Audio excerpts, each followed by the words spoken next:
All got right. it. Okay. All right. Welcome y'all to All Politics of Local Americans. Number one political hip hop radio talk show. Y'all know if it's Friday, y'all know it's time for All Politics of Local. But more importantly, y'all know we have an extra week. So this is like a fifth week. So Fifth Friday. the fifth Friday. Full So Fifth Friday. huh? Full Fifth Friday. The full fifth Friday. So I'm gonna let John and Zaid give y'all the rundown, so you all know what to expect as we move along through the next 3 hours. John, All right. Zaid. All right. So I'm just saying, since this is the first time I have actually been on the show in 2026, I'm gonna let Zaid, you give this rundown because you You have should put say Happy together New Year and as did well, all this Austin. show. Yes, Happy New Year's because I like it's almost February. So hey, year's not new, but Welcome back. Happy Welcome New back. Year's to you. Welcome back, brother founder, co-producer, and all of that. Welcome back. Lots happening. I just I'm, worked. try- I'm trying to get our first segment together. I haven't been able to reach them directly. Now, I know I got stuck in traffic like crazy because these roads, but our Right, first these segment roads are tough. should be Reverend Anya Sammler Michael from the Universal Unitarian Church in Montclair with Ghana Imani Hylton. They just came back from Minneapolis right on the front lines as a part of a 600-person delegation from around the country for their denomination in solidarity with those protests out there. Right, and I'm hoping they can get on. For some reason I'm not hearing back from them as I sent them the link at 6:30. An incredible young organizer who's making a bold run for Congress, the very seat that Governor Mikey Sherrill occupied is up for grabs now, and on February 5th will be the Democratic primary. We had Cammie Croft on as one candidate some time ago who introduced herself, and she had an incredible profile. Analilia, I'm mispronouncing Anna's name. Analilia Mejia will join us at 6:30 to talk about her campaign. Comes from incredible organizing background, and really looking forward to what she wants to offer her district based on her own incredible history of service to community and onward. 7 o'clock, part two of our tribute to the late Claudette Colvin.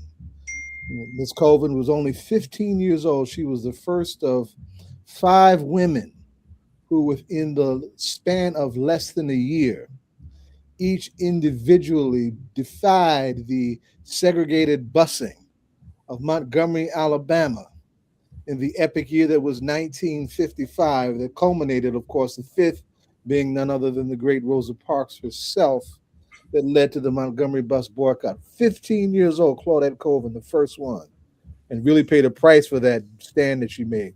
Ms. Colvin joined the ancestors a few weeks ago. Our part one conversation, we had Lisa Davis, and a great researcher who really turned a lot of us on to how to contact Miss Colvin. Brother William Michael Wahid Dickerson was with us last week. This week it'll be Lawrence Hamm, who's a regular here, who just came back from Miss Colvin's funeral, and Jalessa McCaehin. Jalessa was the youth mentor for the Popcorn Kids, a program that ran better than 6 years out of the Irvington Public Library basement auditorium. She was our mentor for quite some time, and was like one of many of our young people who came through that program, very touched by Miss Colvin when we brought Miss Colvin through there.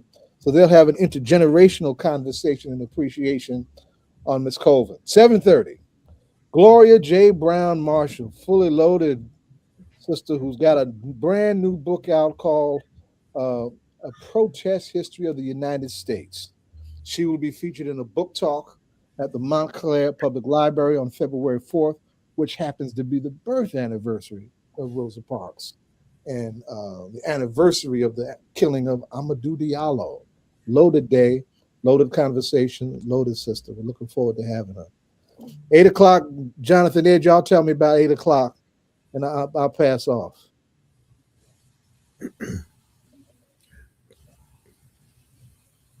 Jonathan? You're muted, Jonathan. Oh, just had to take a call, but at 8 o'clock, we have the championship Shabazz football coach, who's going to be breaking it down in terms of his record of excellence over a long period of time. It is Nasir Big Body Gaines. And that's how he refers to himself, Big Body. So it's Nasir Big Body Gaines, the head coach of the award-winning Shabazz football team. He's had 2 players recruited by Stanford University in 2 years. And so he's going to break down what he's going to talk about. It isn't just players on the field, but he's also going to be talking about that whole transition from high school football to college graduation. So that's going to be a fun conversation and a really good conversation where we're talking about like a football coach, how good he is, what are those lessons of football and life, but also how does he get kids from playing for Shabazz to going to Stanford.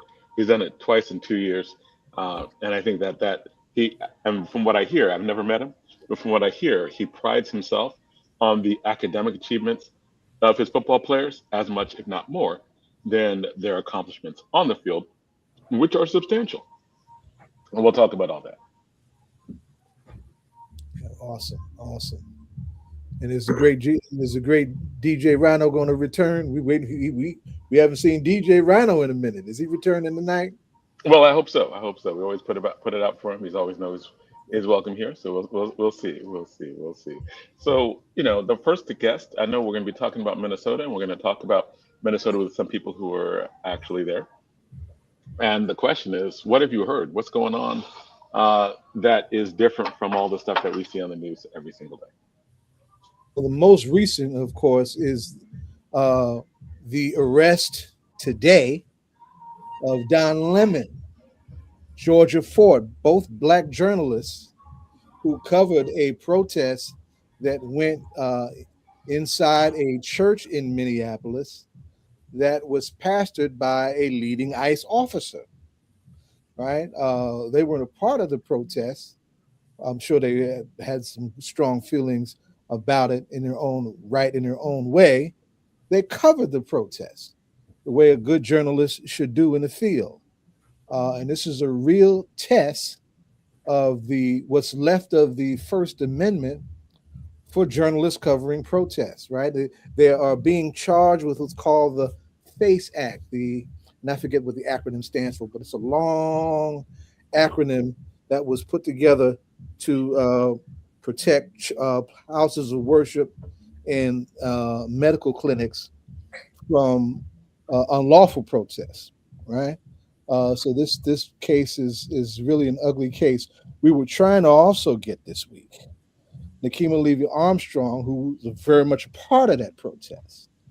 And Nakima is both clergy and a lawyer, and Chantel Allen from Black Lives Matter Grassroots in Minneapolis. We weren't able to do them this week because we've got a full house, but we're going to try and get them on next week. But all of them have faced arrest. Ironically, the officer who shot and killed Renee Good has not been arrested. The officers who dumped 10 bullets into Alex Preddy, unarmed, posing no threat, down on the ground, tackled by 5 or 6 of them, they're not arrested. The officer who... Hey, why did you say ironic? Because why is that ironic?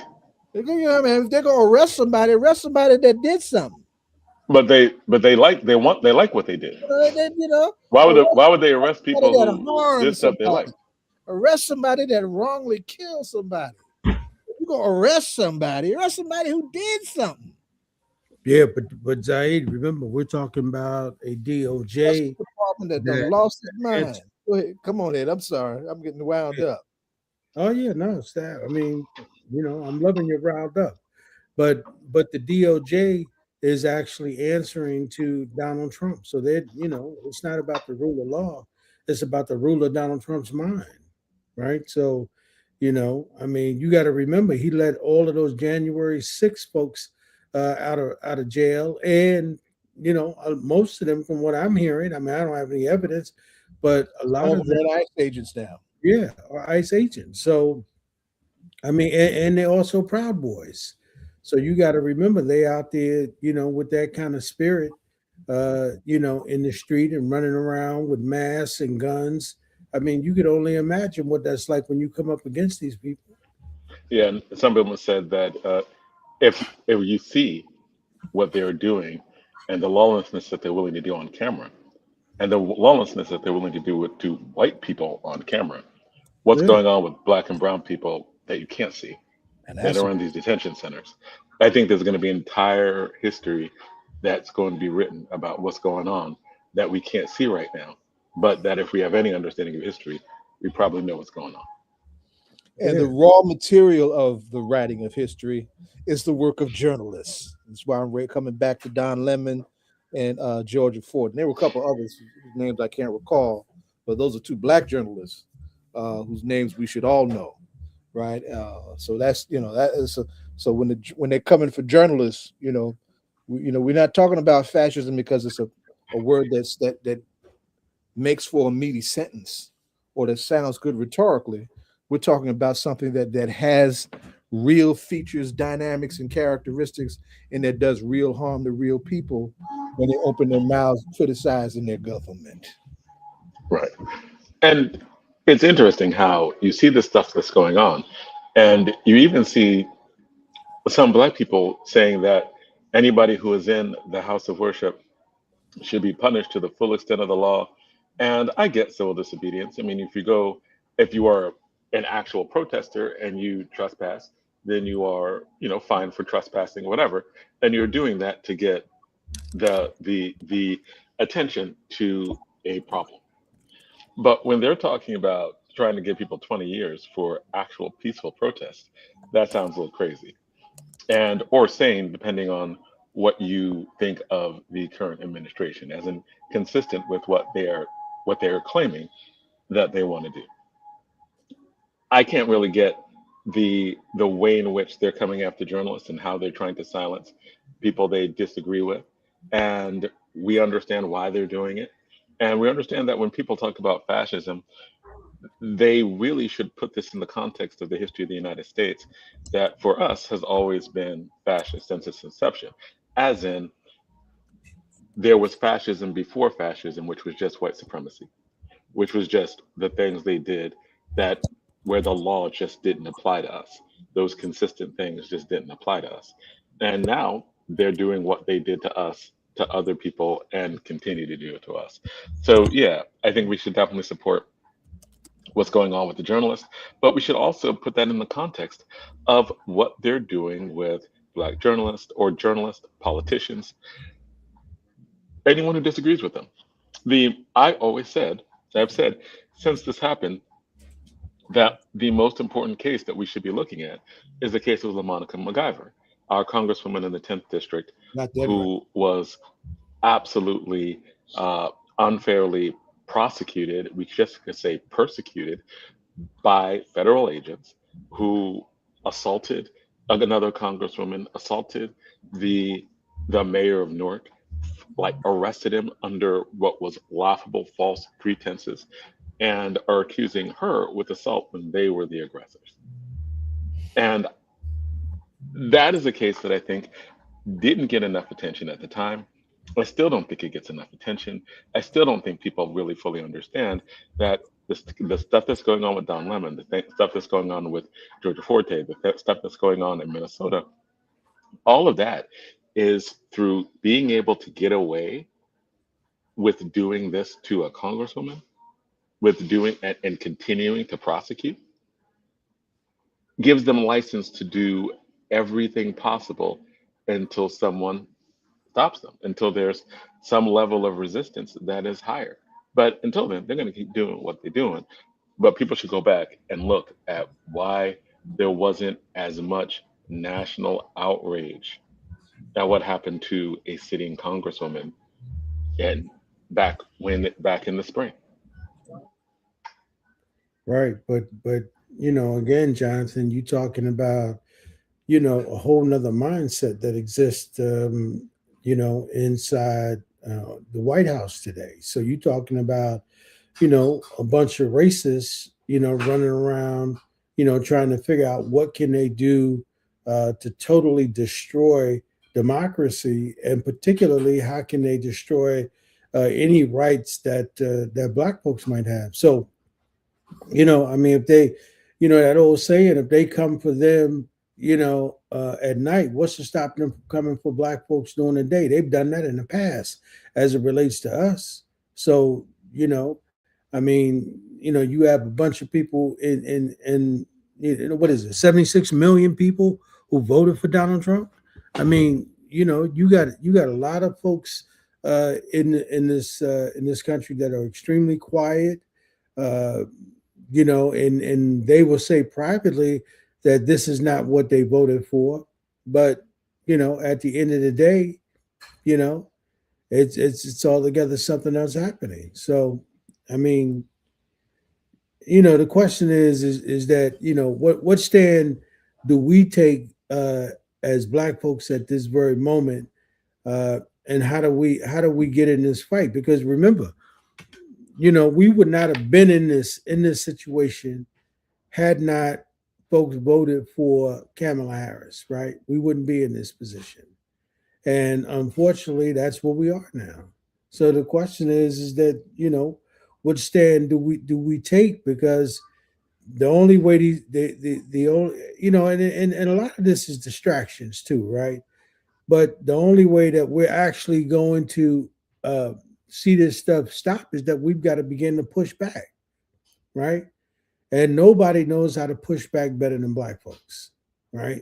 I mean, protesting and boycotting and all of that. I tell you what somebody told me. They said that if them brothers who play football would have automatically said they're not going to play in the Super Bowl, them cats would leave Minnesota overnight.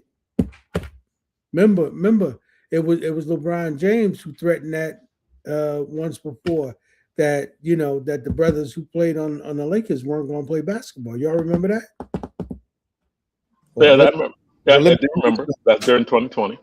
Colin Kaepernick took that knee on my birthday, and the National Football League Players Association, majority Black, 300-pound, muscle-bound millionaires, punked out and left that brother hanging. So they ain't all created equal on that front. I got to remind everybody.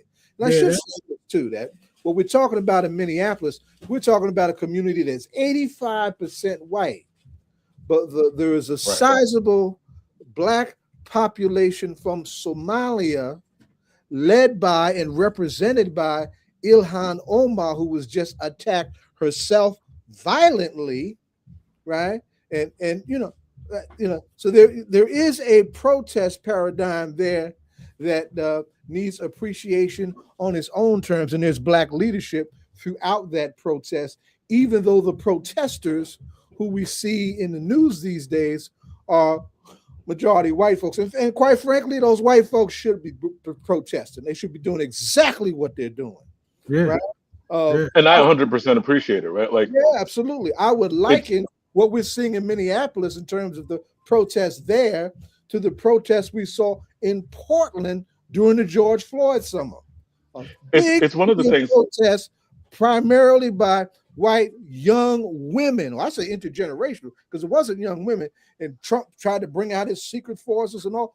Couldn't do anything with them. Right. Couldn't do anything with them.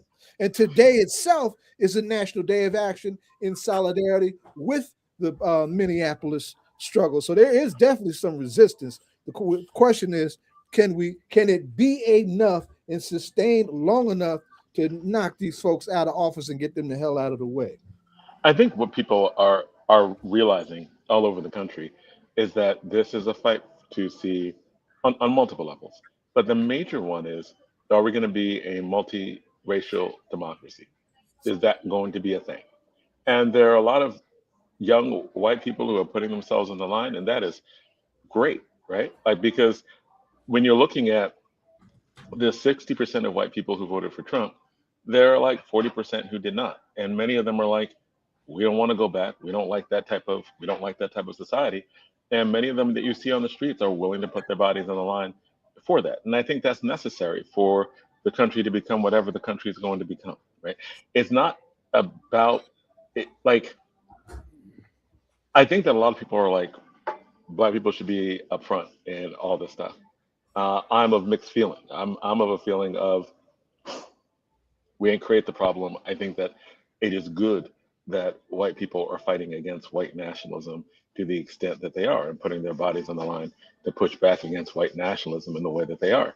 I think ultimately these things aren't going to get fixed by us. They're going to get fixed by them. This is a Right. them issue that they have like benefited from, caused. And I think that one of the reasons why there's Also, the are you attack on the saying this is a education white system, folks versus white folks fight? it is at its best, right? At its best, it should be. It is really it should because they are and fight for a multicultural democracy. You have lots of people of all races who are pushing and fighting, but with the numbers and with the ways in which they are, it is necessary for white people to reject that type of whiteness in order for anything to happen, because that is something that is necessary, has to happen. And I'm glad to see that to a great extent that they are putting themselves on the line for that, that they're risking their lives, that and because they know that they would kill us, get away with it, and it wouldn't even make the news. Mm-hmm. They're putting their bodies on the line knowing that they might get killed, but it at least will make the news. It will at least shift the debate. It is almost like they understand that the people who are out there understand their role is to be on the front line, right? With bodies online to fight and die for the things that they believe in. And simply but because of the risk, because everyone else is definitely at risk whether you protest or not. Like with black people, brown people, we're at risk whether we protest or not. Some people are like, oh, it's not a black problem. But with the Supreme Court decision, they literally said that if you look like an immigrant, you can be attacked. You could be searched. You can be asked to show your ID. And if you don't like how fast you show it, you don't like, all of the things that we know about police brutality and disrespect for certain citizenry that we have experienced from the very beginning of the thing called policing. We know how that works. And we understand that the violence that is inherent in that. So when you're talking about white people putting themselves in harm's way because of that, I think, yes, that is a necessary thing. And I'm glad to see it in Portland. I'm glad to see it in Minnesota. I was glad to see it in large part in Chicago, right? Because I think that to some extent, there has to be, if there's going to be a change in America, it has to change its perspective. When we're looking at the way in which education is being attacked and whether or not you're actually teaching history as it actually happened, according to history book scholarship, or whether you're teaching propaganda and whether you're teaching about slavery, whether you're teaching about massacres of Native Americans, massacres of Black people, and what happened and how those things and lynchings were part of the state process. They were legalized, right? They were effectively in what they did because there was never a consequence for the murder and violence, et cetera, right? Like so to understand that that's a part of history means that there people will react differently, which is why whether the Trump administration or in Florida or Iowa or Arkansas, they are banning the teaching of history, intimidating teachers who actually teach history, who teach things that are true, and they want them replaced with things that are propaganda that will make them feel good so that they can continue a theology of white nationalism without having to address a reality that makes them feel uncomfortable. So I think that when you're looking at these fights really are for the future of the United States, and that there are many people white people putting themselves on the line for this, I think is a positive thing. I think there needs to be more and celebrate more for that happening, getting people out there to do what is necessary Yeah, and in these protests. the likelihood this is somebody, and I was being jocular on one level, but being serious on the other, as you reveal this tension amongst America's white folks. 1964, it was called Freedom Summer, and that tension was driven tactically to build out a robust voter rights campaign in Mississippi and Alabama, especially Georgia as well, but primarily Mississippi, because Mississippi and Alabama were considered the bloodiest of those uh, Jim Crow states back during that time, violently denying the right to vote. And what was Freedom Summer? It was a call by the Congress of Racial Equality and the Student Nonviolent Coordinating Committee to bring a sea of white volunteers from all parts of the country, but primarily from the North and the West, right, to come into the South to help volunteer and help be the faces and bodies of those campaigns, and those faces and bodies being a buffer of violence, right, coming from the segregationists, hopefully to reduce the violence towards the victims of the segregation, of course. And there were real casualties then, and we're looking at real casualties now. So back to your original point, anybody that puts their lives on the line for what is right and just deserves to be appreciated. We need more people to do that, right? We should be expanding our ranks whenever we lose somebody like that. And we need to make sure that we are rallying behind those who are coming under attack and criminalized in the process. I spent And we all of and my we understand that this. people's out of trying to get activists out of prison. I'm not looking forward to new political prisons, but that could very definitely happen. Oh, it is happening, right? When we're talking about new political prisoners, it is happening, and it was going to happen in a much more robust ways. And they're daring people, right? Like they arrested the journalist. Why the journalist arrested in the way that they did? To strike fear into other people, which is why these arrests take place, to try to cow obedience. Because if you're not obedient, then you are made a target. I think it is the why Exactly. the white people are targeted the way, like with the gratuitous violence, shot 5 times in the face, shot 10 times on the back, right?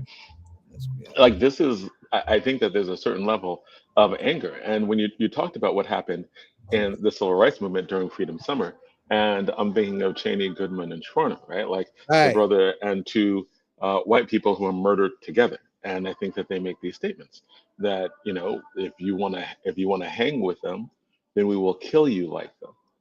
And the ways in which they were killed uh, in in that incident, right, was was to say to white people that we will lynch you the way we lynch black people, and we will do it. We will make you disappear, and no one will ever know who did it. We will just pick you up in the middle of the night, and we will make you disappear. And that was to put fear in white people for of if you are marching for them, we're going to treat you like them. And I think that on television, the gratuitous shock of like, wow, you're shooting them like you shot us, right? In recent history, right? Like you were treating them with state sanctioned police violence in ways that we were treated with state sanctioned police violence, as if to make a point. And I think that on that, it is a it is something that we have to really push, that this is not the ways in which the federal government in this case is using violence, not only is not new, it's not even historical. Every time someone talks about the way uh, Preety was killed, he was armed but not using his weapon. He was a law-abiding citizen in an open carry state. And Minnesota is an open carry state. And when I look at his death, and which there probably isn't going to be a prosecution under this administration, and there's probably not going to be any type of repercussions under this administration, I look at it in the same way of the killing of Philando Castile, who was a brother who had a gun, but it was a lawful gun, and he had it, and he was following the law. He didn't have his gun out. He, by law, when you're stopped in a traffic stop in Minnesota, you have to inform the officer that you are armed. Right, That's right. right, and you have to inform the officer that you are armed. And he did. He was stopped. He was pulled over with his girlfriend, and her daughter was in the back. And he was like, told the officer he was armed, and the officer immediately took out his gun and shot him. Right, like killed him, like that. And that case was seen, but the officer was acquitted. No crime took place, and we moved on. And we see that in case after case where if you're Black, you don't have to be involved in a protest. You just need to be, and you can be murdered. So I think one of the things that has to come from this in this conversation is the way in which we have to recognize this type of policing is common. It is common. It is not uncommon. These types of gratuitous deaths are not uncommon. As in, every mother of a Black boy has to have the conversation about policing and what to do or not do, knowing that even if you're giving advice on how to handle stops, etc., that those things can be for nothing. That you are giving advice about how to de-escalate conflict as an unarmed civilian that may or may not work, but you got to give that advice anyway, because that's a reality that you live in every day. And so then there are a lot of white people who are shocked at what they see. And I think one of the things that we have to do in these conversations is let them know that it is shocking, but not shocking. It is shocking, but ordinary. And that should scare people who think it is shocking and exceptional. I want to also acknowledge we had a rare victory today also on that front. Sonia Massey, the officer who shot her in the face. We want to come back to that. We do have our next guest up, and so I know that we have a lot to say. Well, let me segue it this way, right? And, okay. And Anna, good to see you, right? As we're talking about Minneapolis, our next guest is running for a seat that also has had its ICE protests, not just by virtue of the principle of solidarity, but of a potential ICE invasion and the creation of a ICE detention center. Right? So I just want to give that context to our next guest and welcome her. The seat for Governor Mikey Sherrill, now former Congresswoman Mikey Sherrill, is up for grabs, and a whole lot of people are running. Yes. It's like a whole basketball team, the A and the B team. This is a football team. This is lovely, y'all. But it's okay. There's only one progressive and one candidate that's willing to speak truth to power, who has, the level of experience. Oh, I don't play. I do not play. How are y'all doing tonight? It's good to have you. Good. All right. Good to have you. Likewise. Jonathan, go ahead and ask your standard fare. Anna, what we do here is candidate comes have a set of standard questions that we ask them each, right? Beautiful. Beautiful. For the seat. And then we've got an open set of questions that will come after that. All right. Thank you. I don't mean to correct you early, but I go by Analilia because I'm named after both my grandmothers, and I don't drop one. Okay. My You know, bad. you got to honor your grannies. I Oh, mean, yeah. Yes. we are here through the sacrifice of many, many people who, what is it? We are the wildest dreams of our ancestors, and I know that is facts for me. And I I want to honor raise them up every most day. of the grandparents in this conversation too, because they belong in this conversation. But That's go right. ahead, Jonathan. Ask your That's question. right. Okay. Well, Analilia Mejia, welcome to All Politics the Local. We are glad to have you back on again. I believe you have been on our show before Yeah. when Yeah. you were Thank you for with the having Bernie me Sanders again. campaign. Yes. Uh, so tell us, for what is there about your biography? What is there? I mean, this is going to be in a contested race. You're talking about the New Jersey Congressional 10. What is there about your 11, background that 11, 11. people, Yeah. right, Right. 11. I'm in Oh, 10, so we're in 10. right? Yes, you're in 10. You're in Right. 10. And you have But an for New Jersey amazing District 11. congresswoman in LaMonica McIver, who I was there when those ICE agents, those That's federal right. agents manhandled her, Bonnie Watson Coleman, yanked Ras Baraka from the other side of the fence and pulled him in just so that they could arrest him for trespassing. This madness has been happening for far too long, and we got to stop it. But you were asking me a question. I'm sorry to interrupt you. Oh, no, no, thank you. I was asking you about what is there about your biography and background that prepares you for the Congressional 11, the seat that the current governor once occupied. Yeah. So, first and foremost, thank you again for having me on. I'm an organizer. For 25 years, I've been, hopefully I don't look it, but for 25 years, I've been working behind the scenes, just trying to build governing power for working class, working poor people. I have dedicated my career to this idea that people on the margins are actually the margin of victory. We have to bring our community in and give them reasons to own, to firmly grasp their rightful role in self-governance. I started out as a union organizer 24, 25 years ago, and I've dedicated every single part of my career has been around how do we increase our ability to have self-determination, to shape the laws that we then have to, that we're beholden to. I have spent my career either organizing workers, organizing community around civil rights, immigration rights, protecting our constitutional rights, and of course, electoral politics.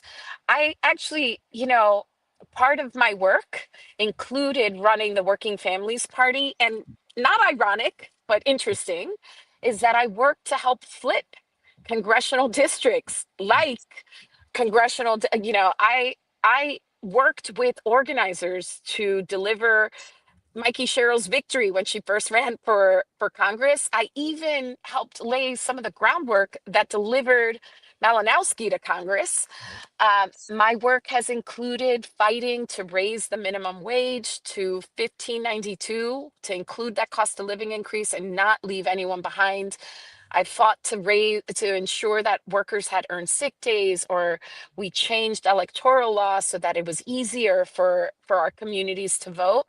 But really, the thing that makes me different is that I know, unlike any other candidate in this race, I understand that the biggest problem we face in our democracy, in our economy, in our political system is the outsized role that big money plays. Y'all, I've watched the sausage get made for 25 years. And so I know that many of our representatives, instead of thinking about you, they think about the lobbyist that's going to cut them their next check.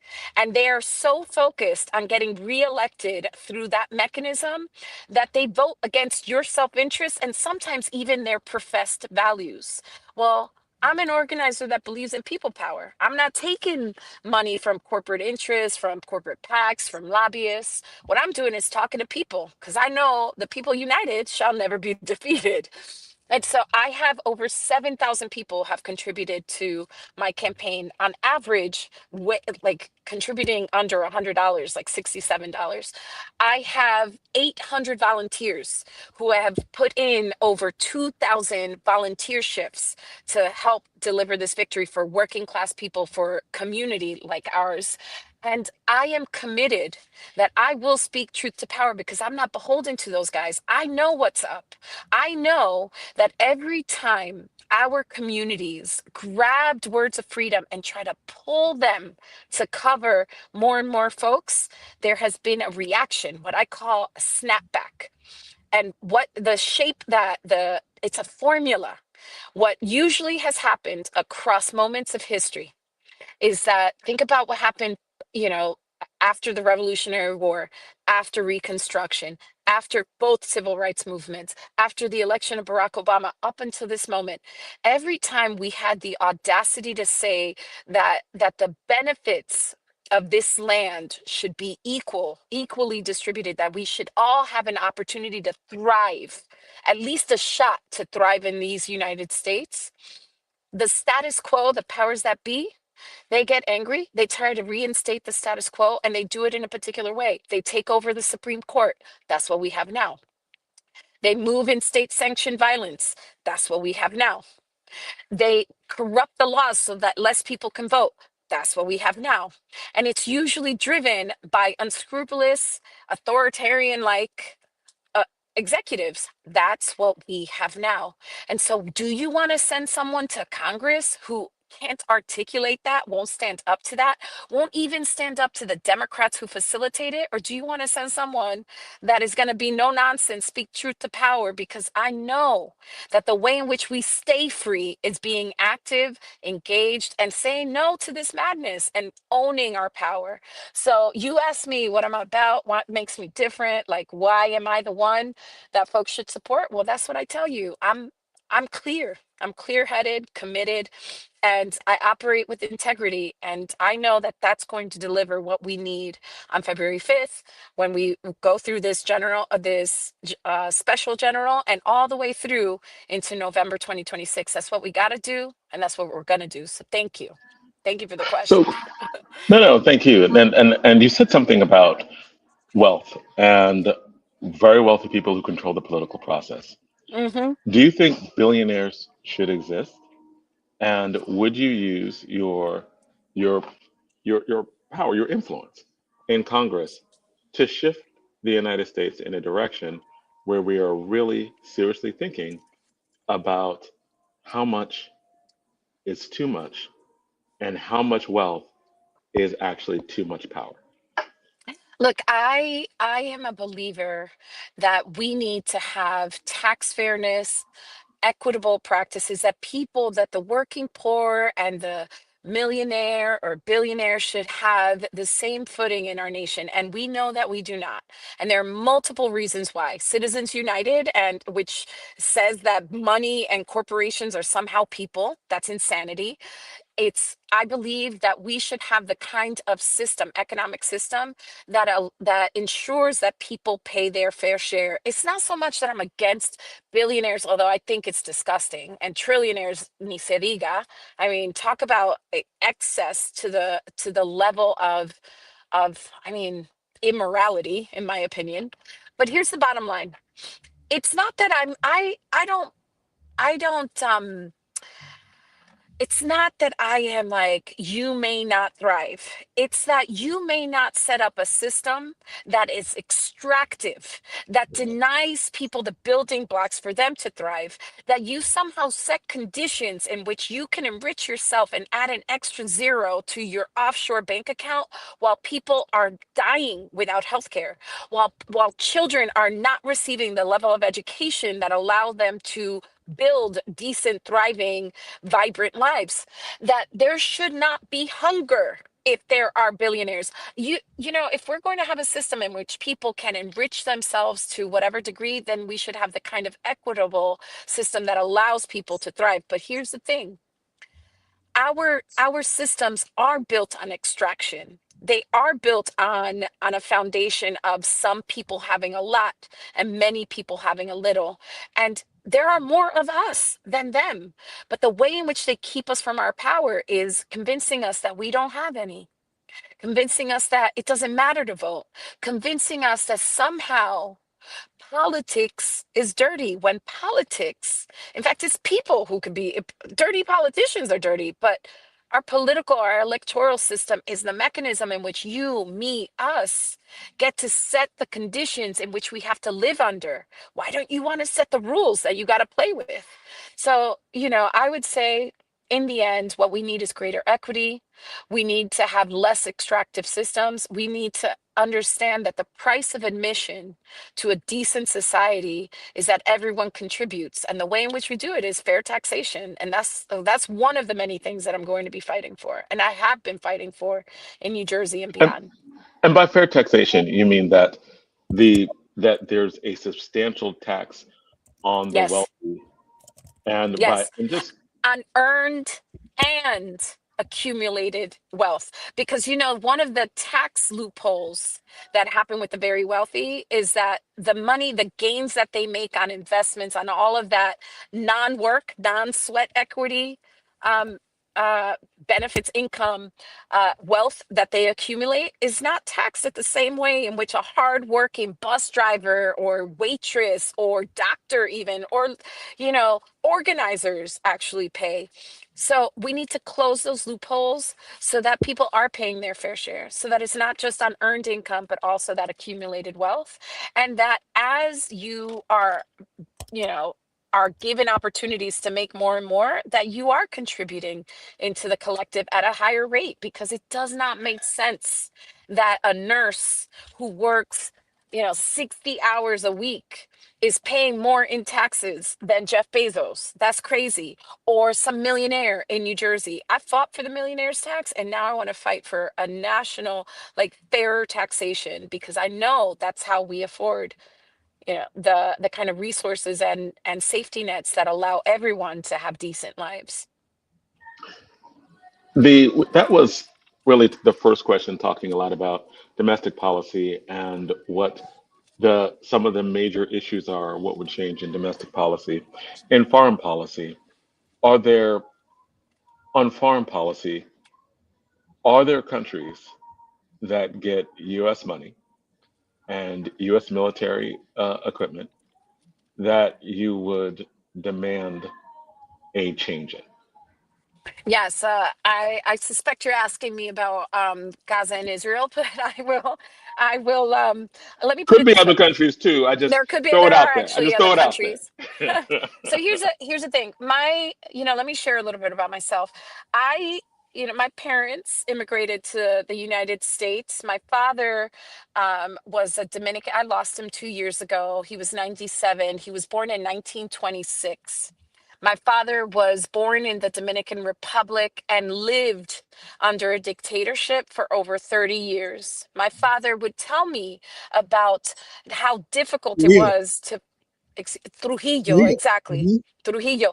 And for folks who aren't familiar with Rafael Trujillo, this man was such a vicious dictator, that he was known for mutilating and killing women, men, children.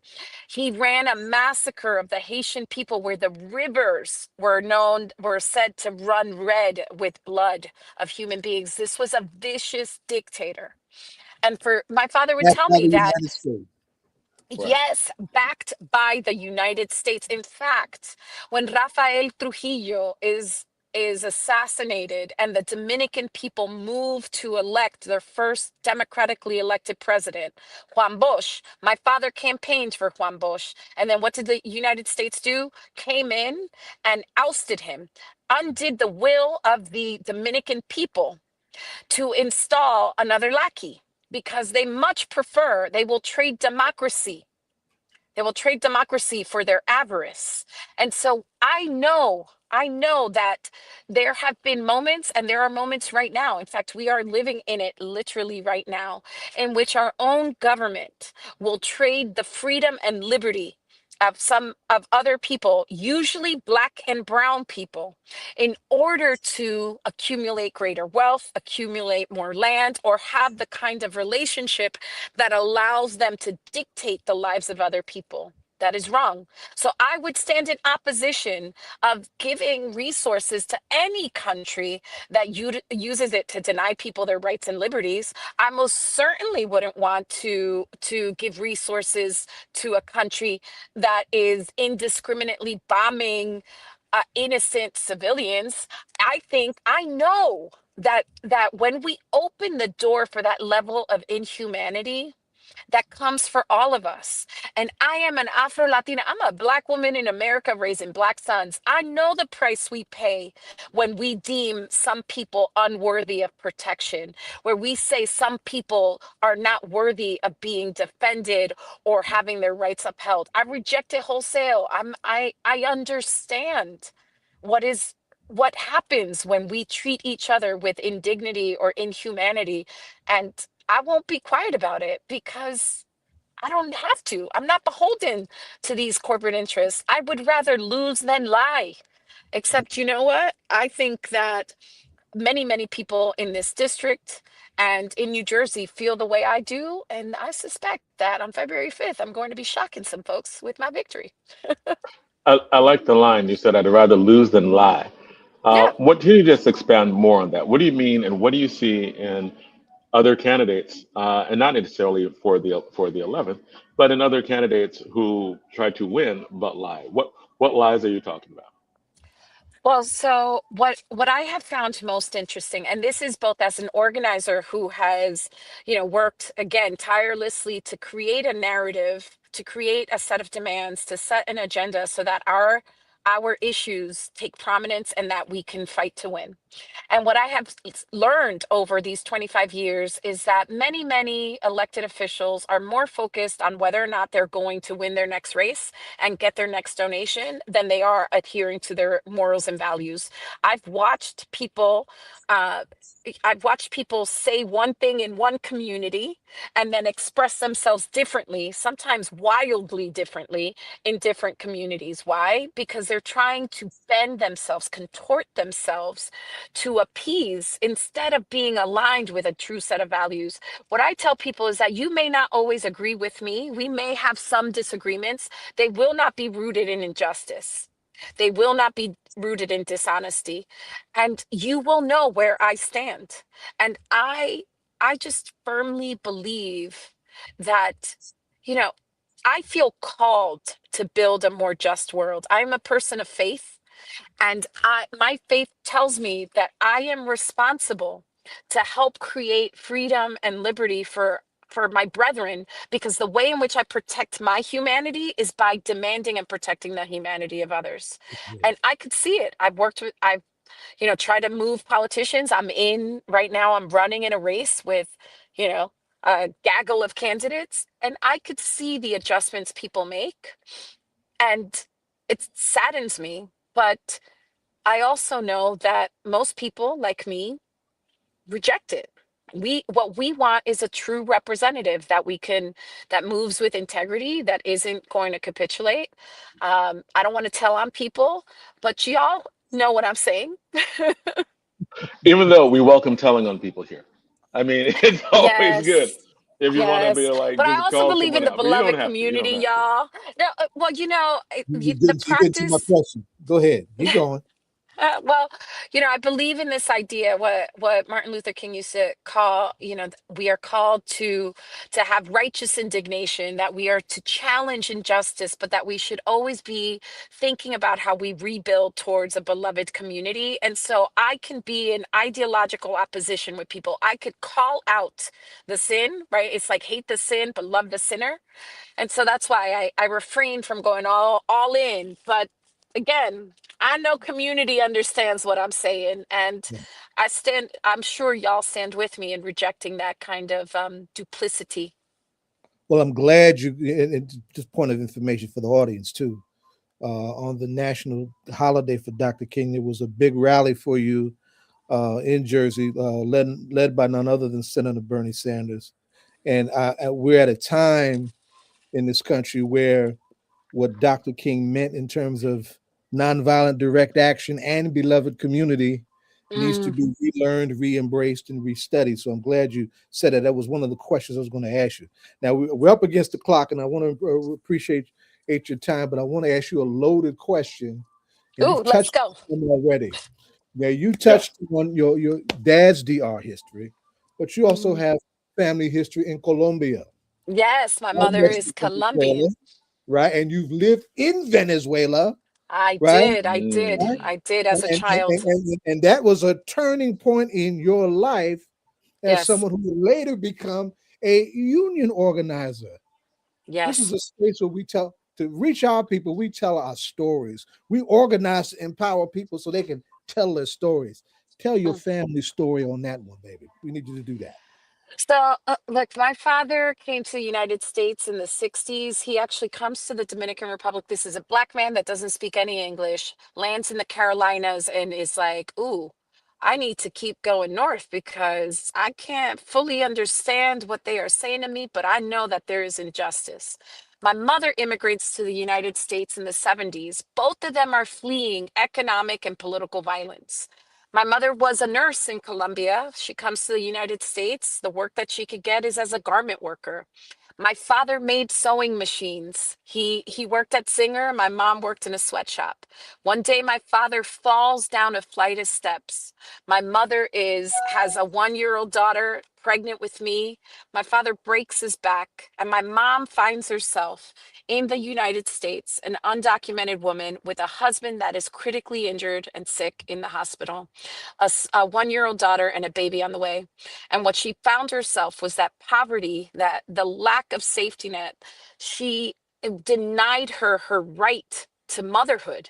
She had to send my sister and then me to Venezuela to live with my grandmother. And it always blows my mind because my grandmother lived in La Sierra.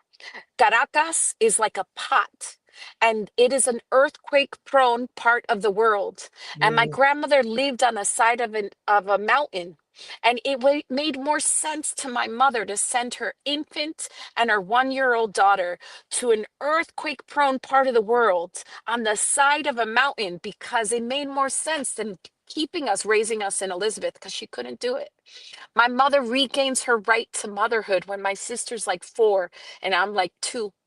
And it shocks me. It breaks my heart as a mother to know that that poverty, that injustice denied this woman like something she deeply desired. That that struggle, that reality really shaped me. I watched my parents work 2 and 3 jobs. My parents delivered newspapers, cleaned houses, took home piecemeal work. And sometimes I opened that refrigerator and there wasn't food. And to be honest, it made me judge them. There was a moment in which I actually felt shame. But thank the good Lord. Thank good unions. My mother's friend calls her up and says, "My sister, someone just quit in this unionized sweatshop in New York City. If you come to New York, maybe you could talk your way into getting that job." My mom collects all the change that she could and takes herself to New York City and she talks her way into that job. But on the way back, she doesn't have enough money to get back from Penn Station to Elizabeth, and she had to beg in Penn Station. She looked for faces and she stopped a young man. She told him his story, the power of storytelling. And this young man gave my mother enough money to get home and to come back the next day to start that job. It impacted my family so much that to this day, my mother has dementia. And one of the things that she does not forget is to put $2 in her pocket just in case someone asks her for help, like she did that young man. My family completely changes because a union job freed us from poverty. I went from feeling pain and shame and I started to believe I could become somebody. I went to college, graduate school, and the first thing I did was I want to be a union organizer because that thing that freed me, that freed my family, I wanted to offer it to other people. That's what sets me off in my journey, and that's what I carry in my heart right now and forever, because I know that the injustice that many of our communities are foisted on us can be undone if we work with each other. And I'm committed to it. From now, I could win this race, lose this race. I'm always going to be that person. Thank you for asking me about my story. I'm grateful. Twofold follow-up. One, I mentioned all these Venezuela, Colombia, they're all new targets of this new Yes. brand of Monroe Yeah. doctrine, Yes. Trump violence, right? You are moving into an arena where the international arena is very important in our voices. Yes. Then there's also the question of what's happening in Roxbury, Morris County, I know. New Jersey, around And Delaney Hall and across this country. Yes, right. So for the benefit of folks who, because black folks, you say Roxbury, they think of the black section in Boston. Right. Right. So for the benefit of folks who don't know what's happening in Roxbury around this ugly question of immigrant justice abuse and this whole question of what's happening in Americas, right? Trump and Venezuela and Cuba and Mexico and Colombia. What say you as we wind up? Look, as I shared, my mom was undocumented when I was growing up. And the reason I have citizenship is birthright citizenship, secured through the 14th Amendment, secured by the children and the formerly enslaved.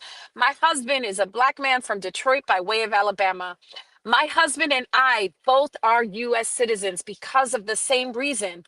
The 14th Amendment, fought by people who had been oppressed and crushed, well, attempted to crush, because no one crushes the powerful, but our ancestors fought hard to hardwire freedom for all people. I benefit from the struggle of Black community years and generations ago. It is my responsibility to be not only a good descendant, benefit from that struggle, but be a good ancestor 7 generations out. And so I think about like how in this nation right now, we have white supremacists who are willing to shoot their own people in order to deny all of us our rights. We have to be clear headed that this is not the first time fascism rears its ugly head in these United States. It's just facts, y'all. Jim Crow was authoritarianism. And in fact, the conditions that ushered in 100 years of Jim Crow are in effect. I just ran through them. A corrupted Supreme Court, a corrupted executive, a weak legislative, and state sanctioned violence. Y'all, that's what time it is. We have to meet this moment with how we've met it in our generations past. Organizing. So send an organizer to Congress, someone that's going to speak like me and have the integrity that I do, and that is always going to remember that 12-year-old girl that watched her parents struggle, and then through collective action we found our freedom. That's what we have to do in this moment. I'm so grateful to y'all. Thank you so much. John, ask her the ritual question as we wind it up. All right. Well, first, thank you for coming on the show. We've got to get you back on again, and I'm just mad that we didn't get you on more often. So thank you for that. But she's busy. Right, but the final, right, an organizer, right? Listen, I'm an organizer. I'm usually behind the scenes doing the hard work. Y'all know. I do a lot of that. I know exactly. We often don't get the credit, but man, we put in that sweat equity. That's right. Well, who is your? We are also a hip hop show, in terms of hip hop roots. So, who is your favorite hip hop artist, individual or group? Okay, I don't know if y'all saw my first video. It was public service. I did a play on Jay-Z's public service announcement. And I was like, let me reintroduce myself. So yeah, I have to admit, I was, yeah, the other day, I think Onyx came on the radio. That also got me a little bit excited. I have to admit that as someone that went to high school in the 90s, you could tell Jay-Z, Nas, Onyx, that's my jam. But okay. I will also say that's hip hop head. But I could live and die a million deaths, and man, nothing beats Stevie Wonder. Oh, word. Okay. Yeah. That, yeah. So not hip hop, but I understand. That hit poetry that to hit everybody music. hard. That's great. I mean, poetry and protest to music. I mean, geez, right. What could be better? Absolutely. Well, thank you so much for coming on. Thank We're you. I honored just to want to give have a you. shout out to my two sons, Langston and August, because I'm sure they're going to either listen or I love those see something. names. I love to Okay. shout out my kids. So that also tells you a little bit about me. Yes. Absolutely, and also in addition to that, what is your? I know that New Jersey apparently does no longer has lines, but we do have a candidate positions. So, what is your position as a candidate? As in, who were Yes. they voting for? What's the number and Yes, like? please. So February 5th is election day. You can early vote starting yesterday. So if y'all are moved this weekend, please do.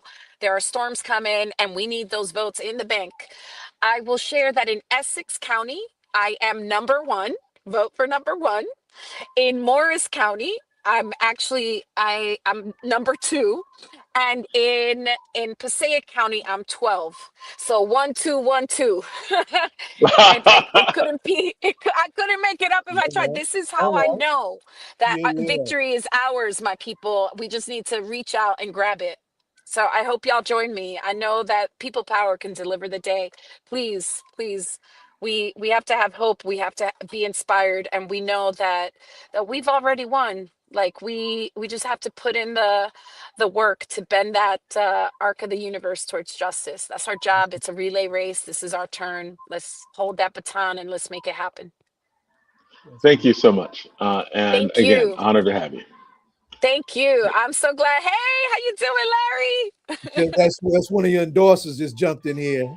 Yes, yes. Well, he's like a mentor, icon. I'm so grateful to him. Big I Daddy like. of Protest in New Jersey.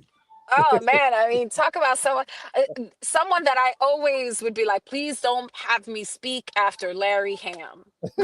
So I'm glad I went first. Thank you all. I'm so grateful to you. All Y'all right. be All right. blessed, be well, stay safe. Good luck, Thank brother. you. Good looking at you. Bye. Oh, that was great. Yeah. And in fact, I want to off the top thank Adema for connecting me with her office, because I didn't have direct tie to her office, and I don't. Hers was one of those numbers that fell out of my phone when you changed the phone, so I couldn't even call her, right? But he actually made it happen that we could actually make that contact with her, and that race is a crowded race, and it's an important race. Yeah, and she's a dynamic communicator with just Well, you heard it. layers of a compelling stories. You put that on full display, right? Yeah. Y'all heard it, right? But I just wanted to say that up front. This is now the second part of a conversation in appreciation of the late great Claudette Colvin, an incredible Black woman who was 15 years old, dared to defy Jim Crow segregation on a Montgomery bus on March 2nd, 1955, at the risk of her very life, who said at that moment when she could not get up that she had Harriet Tubman on one shoulder and Sojourner Truth on the other shoulder, not allowing her to get up, and she stood her ground, taking and holding that seat. And she became one of a litany of Black women that would culminate in a Rosa Parks later on December 1st, that same year, 1955, that would lead to the epic Montgomery bus boycott that would ultimately end segregation in Montgomery in that way as we knew it, right? We lost Madam Claudette a little while ago. Just came back from her homegoing service. And I wanted to have this intergenerational moment with Adema and with Jalessa McCaehin. We also had Miss Colvin for the popcorn kids, and Jalessa was our youth mentor. Right. When Miss Colvin left us for the land of the ancestors, Jalessa was very affected in a way that does not surprise me at all, but just deserved to be heard. And I was actually looking for some words that were also supposed to come from one Safia Israel, who happens to be my daughter, who was in Popcorn Kids during that time, and she was also affected. She was originally supposed to be a part of this conversation. So I just wanted to welcome you both to this conversation, and say what you need to say about this incredible Black woman and help move the needle in a very brave and courageous way. Once upon a time, when it was quite dangerous to be Black in this country. Adema, you're the elder. I want you to start first because you just made that incredible sojourn to Alabama and in difficult weather conditions at that, right? Started off as the elder, and we'll bring Jalessa in right behind you. Well, thank you for having me on, and I'm glad to see Jalessa, and I'm glad she's on to have this discussion with us. Our association, when I say our, I'm referring to members of the People's Organization for Progress. Our association with Claudette Colvin probably goes back to around 2012. We heard about Claudette Colvin, to be truthful, on a program that was on WBAI radio, and I'm sure the listeners, the viewers on this show know about WBAI 99.5 FM. It's a social justice radio station. I think we had heard someone talking about Claudette Colvin, and then one of our members, one of our members at that time, Lisa Davis, was able to put us in contact with folks that eventually enabled us to meet Claudette Colvin. And from the time that we met her, we did everything we could to bring her to as many places as we could in New Jersey. We brought her to several churches and locales in New Jersey and the metropolitan area, including Abyssinian Baptist Church and Bethany Baptist Church. We also got her on some radio stations. So for those who don't know, and Zaid gave the introduction, Claudette Colvin was arrested 9 months before Rosa Parks. We know about Rosa Parks and the Montgomery bus boycott and the role that that played in ending segregation on buses and trains in the United States at that time, which is something I personally experienced because being 72 years old, I was born into a Jim Crow segregated America. Yeah. Like I was born before the Browne decision, as a matter of fact. Browne was in 1954. And so 9 months before Claudette Colvin, 9 months before Rosa Parks, Claudette Colvin, having participated in a Black History Month program in her school, which was Booker T. Washington School, as you said, Zaid, she was on fire with what she had learned, and she felt glued to her seat. And she got on the bus, and the law was that you could not sit in the white section of the bus. I think it was something like the 13th seat back or something like that was for Black folk, and the rest of the seats forward were for white folks. And she refused to give up her seat to a white person, in particular, a white woman. And she broke the law. And the bus driver called the police, and they had to drag her off that bus kicking and screaming. And she was charged on 3 counts, charged as an adult, 2 counts breaking ordinances, the city laws requiring segregated seating on the buses, and they charge her with an assault. I mean, it was just like police brutality, right? She's brutalized, but she gets charged with assault. Yes. And then a minor, they put her in a jail with adults. Her case was taken up by Fred Gray, who was Martin Luther King's attorney at the time and became Rosa Parks' attorney also. And Fred Gray, by the way, is 95, still alive and still practicing law. He took her case, he took Claudette's case, combined with cases of 3 other Black women, and they won in federal district court. But the mayor of Montgomery appealed the decision, and his last name was Gale. And the case eventually went to the Supreme Court of the United States, and the Supreme Court of the United States ruled that segregated seating on buses was unconstitutional. By that time, that was November of 1956, the Montgomery bus boycott had almost gone a year. The decision of the United States Supreme Court was hand-delivered to Martin Luther King, I believe by federal marshals.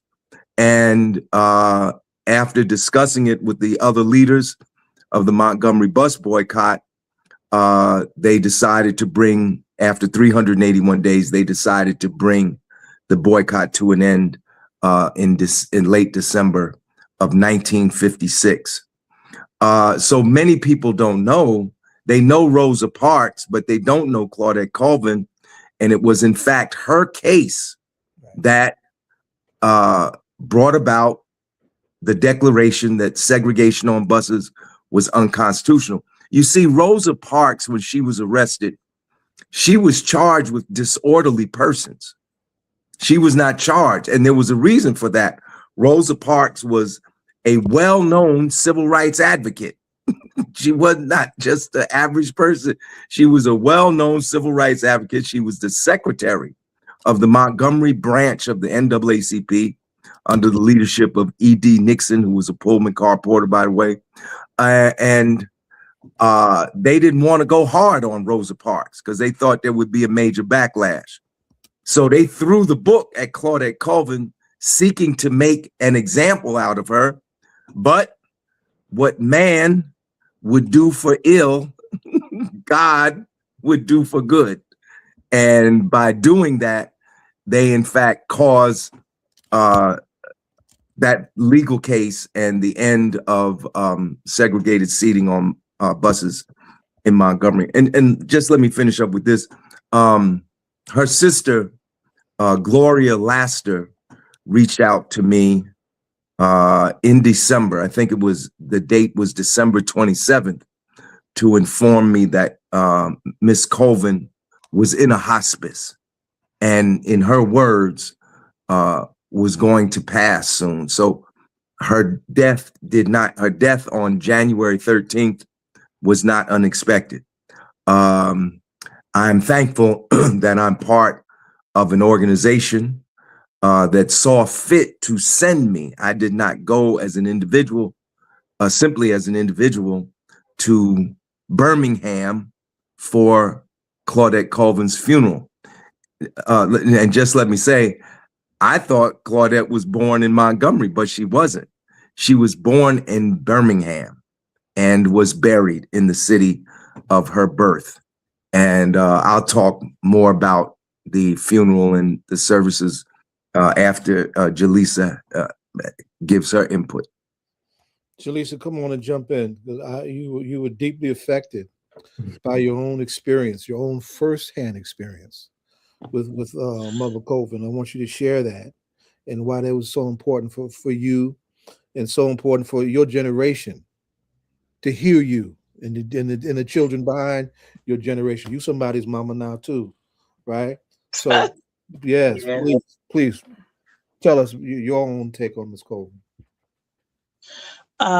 So first, good evening, everyone. It's so good to see everyone in 2026 because a lot of people unfortunately didn't make it to this year. So we are all blessed and highly favored in that regard. Claudette Colvin meant a lot to me and to the Popcorn Kids, because the kids that would come to Popcorn Kids, they weren't kids that would normally get to meet history. These were children that sometimes were not even taught their own history. So for a pioneer, and she was a young pioneer, that's the thing. We met her in old age, but the things that she did, she was only 15 years old. Mm-hmm. And most of the kids that sat in that room were 15 or younger. Right. So to have a piece of history come into a library in Irvington, New Jersey, with children who may have never thought that they would meet history meant a lot. And the thing I loved most about meeting Miss Colvin was that she wasn't on this high horse because she was a part of history. She allowed children to ask her questions. You know, even if some of the children didn't understand or they got the questions wrong, she would kindly tell them what it was like. She gave them the real of what history was like. And for an adult in the room that hadn't met history before that moment, it just meant so much to me, because I felt like, where were these programs when I was younger? So that way we could understand how important our history is. And it doesn't start at slavery. Our lineage goes way beyond that. So to bring Claudette Colvin in to meet these children, it was just amazing. And then to get a picture with her. So you have a piece of history forever. It's no words to describe it. It was awesome. It was awesome. Now, don't stop there, because the mother of the popcorn kids was the great Sandra Haywood, who we lost just a few weeks before we lost Miss Colvin. And I'd like for you to say certainly something about Miss Sandra. Most definitely. So my daughter is now 16 years old. Oh my goodness. But I met Sandra when my daughter was 2 years old. And when I met Sandra, I was still doing spoken word. I was performing at different places. And from the day I met Sandra, she believed in me. She believed that I could do anything. And so she introduced me to Popcorn Kids. She told me to bring my daughter. And my daughter at the time was only 2.5. So I'm just like, I'm going to bring her to this program. She's 2.5. I don't know what she's going to, gain from being in this space. That was the best decision I ever made when it came to my children. Sandra took my children in. At the time, it was just Jalen, but she took Jalen in and taught Jalen so much history. She loved on my child. She made it so that my child thought it was okay to ask questions, whether the questions was right or wrong. Like my daughter, she didn't care about raising her hand in front of a large crowd, a small crowd. She felt so confident and so comfortable. And that's what Popcorn Kids was. Sandra decided to make a program where Black kids, brown kids, white kids, any children could come in, and they were the focal point of the program. Adults were invited. Adults can ask questions. Adults can sit in. But the point of the program was to focus on children. And the biggest part of that program was it was in a library. Sandra she vocally believed that we should have programs in libraries. So just in case a child has a question, and maybe the adults that are there, if they couldn't answer the question, these children are in a space where they can pick up a book and they can read. They can take those same books home that they're interested in and continue learning.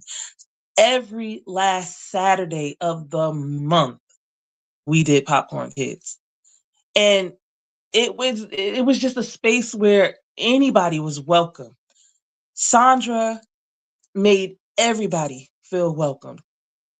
And not only was she a woman that supported you in the space of Popcorn Kids, but she also supported you outside of that. She allowed you to bring in your ideas. She heard you. If you wanted to be a part of Popcorn Kids, she would find a way for you to be a part of Popcorn Kids. But not only that, she took kids that were a part of Popcorn Kids, that were members of Popcorn Kids, and said, well, you know what? They're getting older. What can they do? These kids want to talk. These kids want to volunteer. Okay, so let's bring them up and have them hold cards. Let's ask them what they know. And if they don't know, let's see how we can help them find the information that they're looking for. She is literally history. And sometimes, like I said, with Claudette Colvin, we got the chance to meet history, but you don't often get the time to see history being made. You don't often get the time to be a part of that history. She is like forever cemented in our history books. People will read about Sandra. People will know about Sandra because she left an everlasting effect, not only on Irvington, not only on Newark, but on Black history as a whole. She brought the New York Times to Popcorn Kids. These kids were featured in the New York Times because they're learning about their history. That's right. This program was amazing. And this program wasn't a government-funded program. This program was a grassroots program. This program was a group of people that volunteered on Saturday to get up and teach the next generation about who they are. We didn't just start at, oh, we were slaves. No, we learned the people of the month that impacted our history. You know, we learned about future people that will impact our history. We brought in authors, we brought in poets, singers, like Kwanzaa. These kids were opened up to Kwanzaa. And it wasn't just like, okay, well, today's emoji, today's this day, today's that. No, we actually taught these kids how important it is to know who you are. Sandra, she's one of those kind of people. Wait, you know what's interesting? Why I can remember watching the kids over the years during Kwanzaa.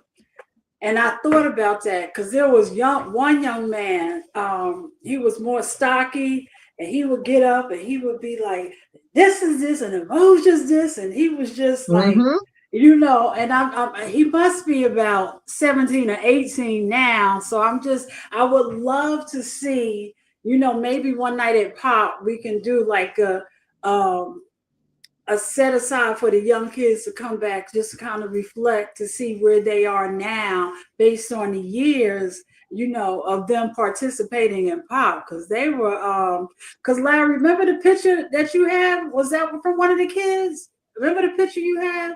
And now, I mean, it's just so much, you know, and just having the, you know, the ability to watch all of them. And I would just love to see. And I know, you know, for several years, several of them came down to DC with us, and you know, so I would love that was an amazing time. You know, just tell them where we went in DC, Madam Donna. Where did they go in DC? They didn't just go to DC. Where'd they go? Right. Annually, they would participate in the annual legislative conference at the Congressional Black Caucus, and they would go into the sessions, and they would, you know, sit down with congressional members, listen, ask questions, and they did this for several years. I was elected. I sat for 12 years, so we must have did at least 9 or 8 trips.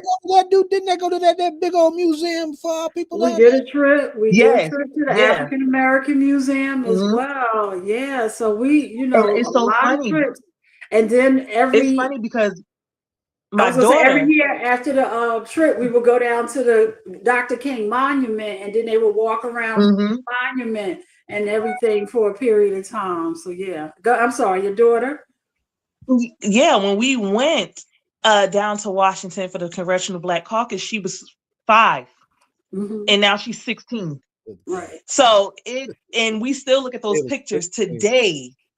That time was an amazing time, but again, we got that opportunity because of the Popcorn Kids, because someone believed in us enough to say, hey, you know what? You don't deserve to just sit and read about someone. Let me take you into these rooms. You belong in these rooms. Right. And that program, if you really look back at the Popcorn Kids, these kids have done so much.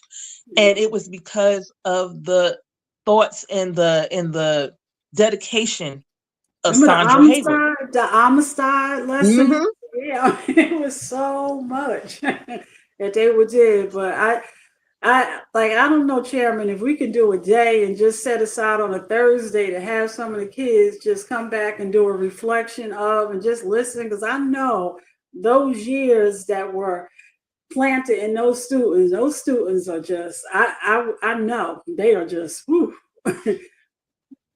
That's a good idea, Donna. Yeah, you got a whole lot of mini me's right in that room, right there, Chairman. It's like, that's a good idea. Let's make it happen. Okay. Let's make it happen. Let's come back to you, Dimna. Tell us about your sojourn. Well, I left very early. I left very early, like 4 a.m.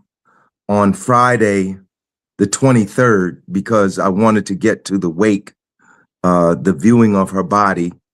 And so I got on plane out of Newark Airport via Atlanta to Birmingham, arrived in Birmingham probably close to 11 o'clock. And the viewing was from 1 o'clock to 7 o'clock. And it was at the Bushelon Funeral Home in Birmingham's Black community. And as you might guess, the Bushelon Funeral Home was a Black-owned funeral home. And they had her in state very beautifully at that. But I tell you, and maybe some of y'all can speak to it, I don't know if any of you have Southern roots. Maybe some of our viewers who have Southern roots could speak to it. But I had never been to a wake. I never had the experience of at other wakes that I had at the wake for Claudette Colvin. I mean, I had never, it was a really, I think, and I might be wrong in this, I don't know if Jonathan is still on or not, but it was a real Southern experience for me. I mean, it was not somber at all. It was celebratory, but the people talked more to each other.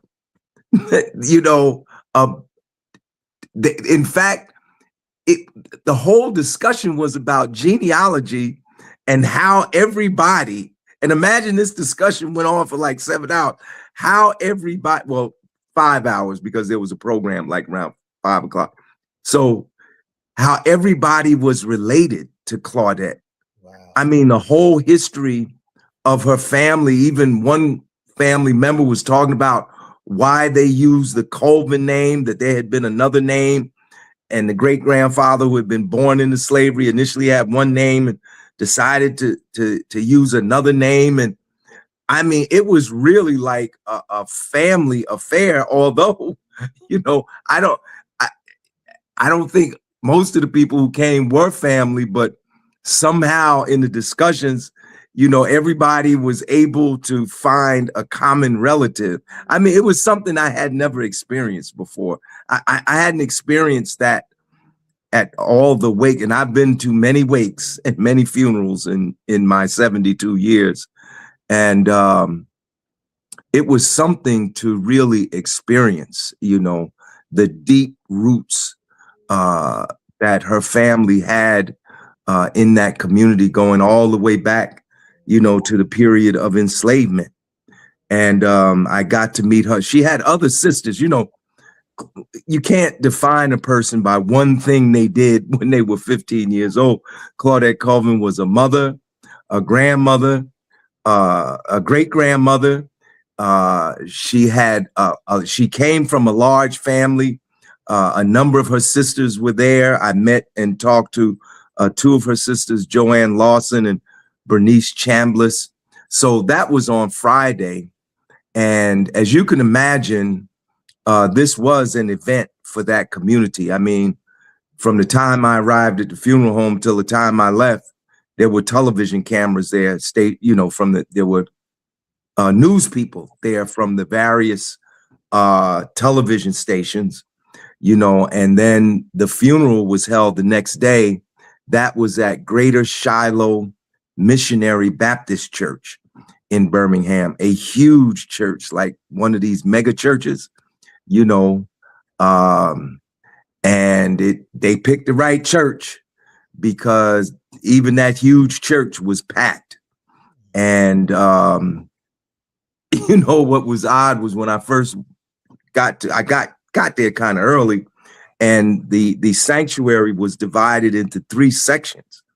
And the middle section, nobody was seating in, and the ushers, you know, wouldn't let folks sit in the middle section. And I was wondering why, because it looks strange. You know, you got both sections on both sides filled with people, but the middle section empty. And then Claudette's family walked in. And it seemed like that procession was never going to end. They filled that section up, every seat. I mean, it must have been like 200 people, 200 or more people there just from her family alone. This is the program.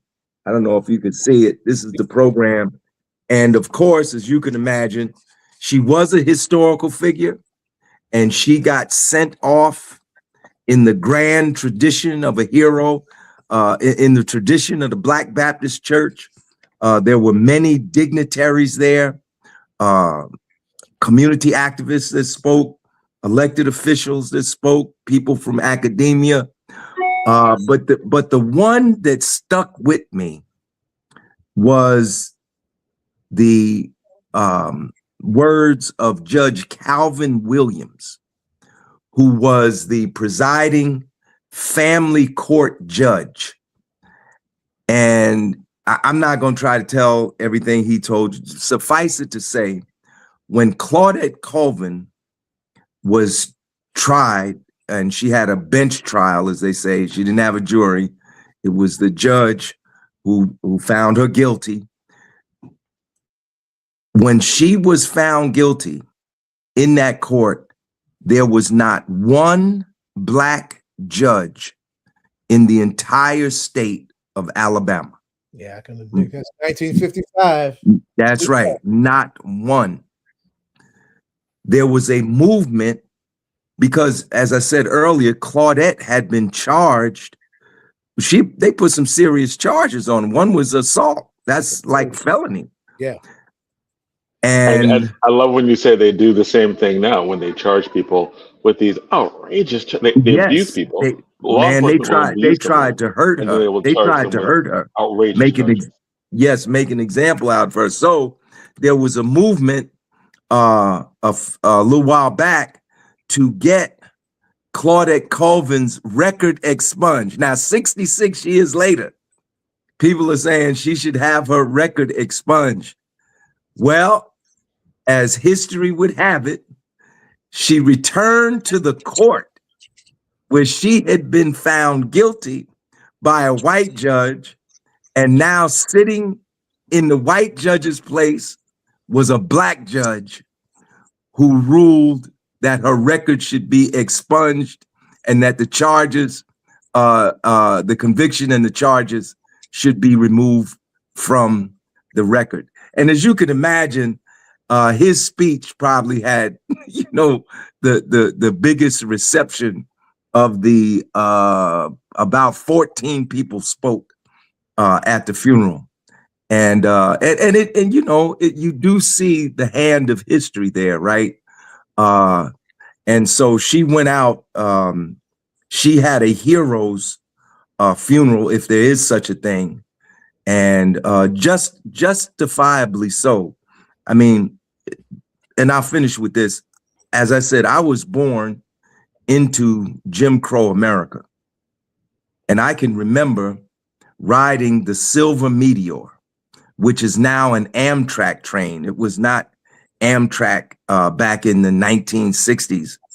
And I was one of these kids, that had to be sent down south every summer because I was so bad, so they sent me down to Gainesville. My family's from Gainesville, Georgia. And I can remember, the train leaving Penn Station, Newark, pulling into Union Station in Washington, D.C. Wait a minute, ain't that the nation's capital? The nation's capital, Washington, D.C. And what people need to know, what happened that there? the citadel of democracy, as what they call it, was one of the most segregated cities in the United States of America. In fact, when you came through Washington, you actually crossed the Mason-Dixon line, the latitudinal line that divided the North from the Confederacy. And that's when the segregated laws for interstate travel came into effect. So when we arrived in Union Station, the train stopped there to pick up more passengers. Conductor told us, my mother, her sister Gladys, my grandmother's sister Joan, and myself, told us we had to move to rear cars of the train, cars in the rear of the train. I experienced this in my lifetime. And, Claudette Colvin brought that to an end. And even the judge, Williams, said, you know, that the movement that Claudette Colvin sparked made it possible for him to become a judge. Yes, sir. In Alabama. And so after the funeral, I did, because I was trying to beat that storm. That storm was coming, man. It was crazy because they had canceled my return flights and was trying to reschedule me another day. And so, but I did get out and I did beat the snow before it started on Sunday morning. But it was a great honor for me to be there. And I might add that there will be a memorial for Claudette Colvin on February 5th at Abyssinian Baptist Church in New York City, because she lived for more than 35 years in the Bronx in New York. And I will be making remarks there. Chairman, I was going to say, I don't know if we all seen, but the coverage that that was given, like you said, she was sent home with a hero's honor. The coverage was tremendous. She was covered for at least a week all over the airways and talk radio, CBS, ABC, everybody. She was really covered well. Indeed. He just We can't hear you, Jonathan. I was going to say this is a great segue into our next segment, because I know that Gloria Browne Marshall is on, and she wrote a book on the history of protest in the United States. And no, yeah, absolutely, right. Like this is kind of like a continuing segment. And Larry popped off, but he can definitely pop back on. I think he has just scheduling things as well. But this whole hour is, and really most of today has been talking about organizing. We started off talking about what's going on in Minnesota. We have talked about the history of the civil rights movement with the death and funeral of Claudette Colvin, and now with an academic or with a writer who is talking about the history of protest in the United States. Academic. Right, someone who is an academic who also is a part of what they write about. So welcome, Gloria Browne Marshall, to All Politics Are Local. And can you tell us about your work, your book, and I know that you have a series of speaking engagements, but I know there's one at the Montclair Library that is, I believe, this weekend. So tell us more about that, and tell us more about what it is this book is about, like the history of protest in the United States. Why is it important, especially at this time that we talk about it? Well, thank you so much. Let me do this. Floyd, into that last conversation, I want you to also respond to what you heard about Ms. Colvin and how your work relates to the Colvins among us, and then going into your regular to his question. Well, I would say first, thank you, and it's a pleasure and blessing to be here. Larry and I are going to be at Montclair Public Library on Wednesday of next week, Wednesday at 6:00, to actually launch my book, the paperback of it, A Protest History of the United States.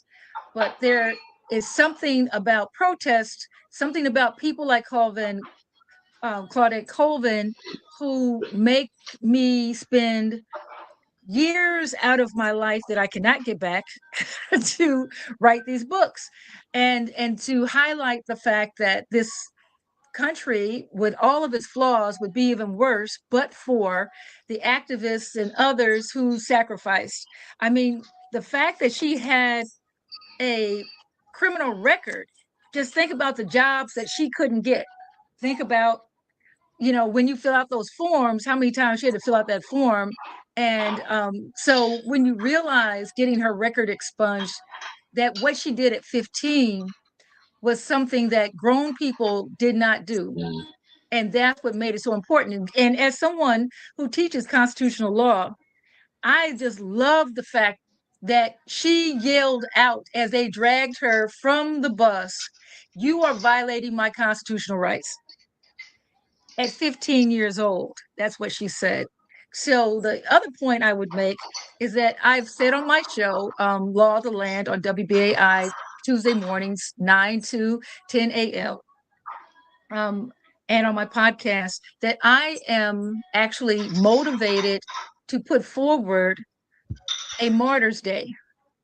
And Martyrs Day, especially this year, the 250th anniversary of the Declaration of Independence, which is considered the birth of our nation.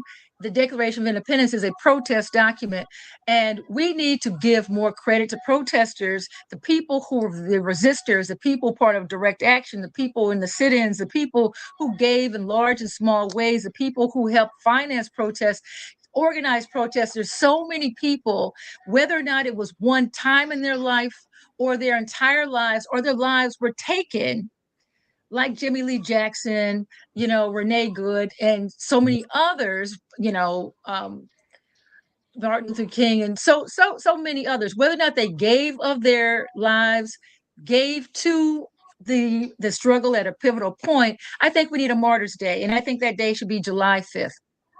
And that people, wherever they are around the country, decide who they want to raise up to remember, because a lot of people are forgotten. And that's why my book, A Protest History of the United States, is over 500-year period, but it's selected protests and protesters so that, you can decide. There are many communities where they've tried to forget, did forget, or want to remember people who made a difference in that community, in that town. And I think it should be on July 5th, because that's the day that Frederick Douglass What to gave the his American slave is your 4th of July. Yes. And the fact that when you think about activism, you think about all that he went through, a statesman, fugitive from bondage, a newspaper person, somebody who traveled the world actually during that time period, had to leave because they had bounty hunters trying to find him to bring him back into slavery after he published his book. He's an author and I advisor to President Lincoln, all these things that he did, but at the core, he was an activist. And he lived his entire life fighting against enslavement. And so why not July 5th, given especially this year? This could be an annual day, Martyrs Day, but I think it has to be a day in which we have our voices heard, as the propaganda of how this country became what it is going to be one that, if what we saw last year is any idea, very much slanted toward the myth. And, protesters, I believe activists and others, put the Constitution from being words on paper to reality in our lives, put Black folks and other people of color into the Constitution. And as I'll end with this quote, Martin Luther King said, be true to what you said on paper. And it was the protesters who actually made this country as best as we have it right now. You can see there are a lot of problems. It would have been even worse if we hadn't had the protesters trying at least to make this country true to what it said on paper, that paper being the Declaration of Independence as well as the U.S. Constitution. And I would just say, we're in the 250th anniversary of the Declaration of Independence. Very few people ever read the document. I would ask people listening to this program right now, you can go online on your phone anywhere and actually read the Declaration of Independence. It's not what you think it is. There are some troublesome thoughts in that paper, in that document, that no one ever talks about. So I hope that we can have conversations about what's in and what is not in the Declaration of Independence. But that's what I'll say for right now. And Ms. Gloria, Attorney Gloria, I know Frederick Douglass, he did a lot of work in Rochester. I know they do a lot with Rochester, but I know in Martha's Vineyard in Edgartown, there's a church there where he spoke, and they do a series on him as well every year. So I'm up in that area. There's a lot of history for him, and I think Harriet Tubman as well. But I know I can remember specifically being there one time while they were doing a tribute to when he had spoke at this church in Edgartown.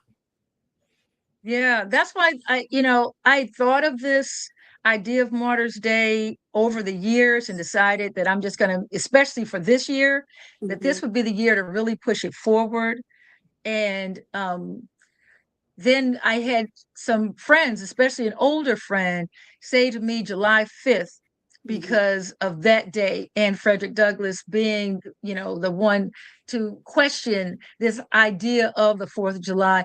And under these circumstances, these horrific circumstances we have right now of the diabolical nature of these barbarians who are murdering people the way they're murdering people under color of law. I had the opportunity to go back and just look more at George Orwell and Animal Farm. And if people have a chance to go back and read Animal Farm, go back and look at what George Orwell was writing, especially Animal Farm, you'll see that what these dictators, the ones who want to lead these regimes, will fall back on is law and order. They're the ones breaking the law. They're the lawless ones. They're the ones trying to manipulate law, get rid of constitutions, and they'll always put themselves forward as the people who are law and order. And that the reason why they have to we're forcing them to kill, forcing them to make mass arrests, forcing them to act in this barbaric manner, because they're trying to instill some form of law and order. And that's what we're dealing with right now. And once again, it will be the people, the protesters. The law firms capitulated out of the box, didn't even put up a fight, didn't bring a lawsuit, nothing. Gave it all the way in the very beginning. I saw Lee Bollinger being interviewed by April Ryan on Christiane Amanpour's show, Amanpour and Company. And she asked him, why did the law firms capitulate? And Lee Bollinger had the nerve, the former president of Harvard, advisors to presidents, said, they didn't have a choice. They didn't have a choice. But regular people who are working regular jobs believe they have a choice. But law firms, international law firms, people making millions of dollars, believe they had no choice. With a law background, they had no choice. They just had to sign their rights away and give money to his pet projects and swear they would not participate in any lawsuits to help the regular people push back and challenge what was going on. That's the first month out.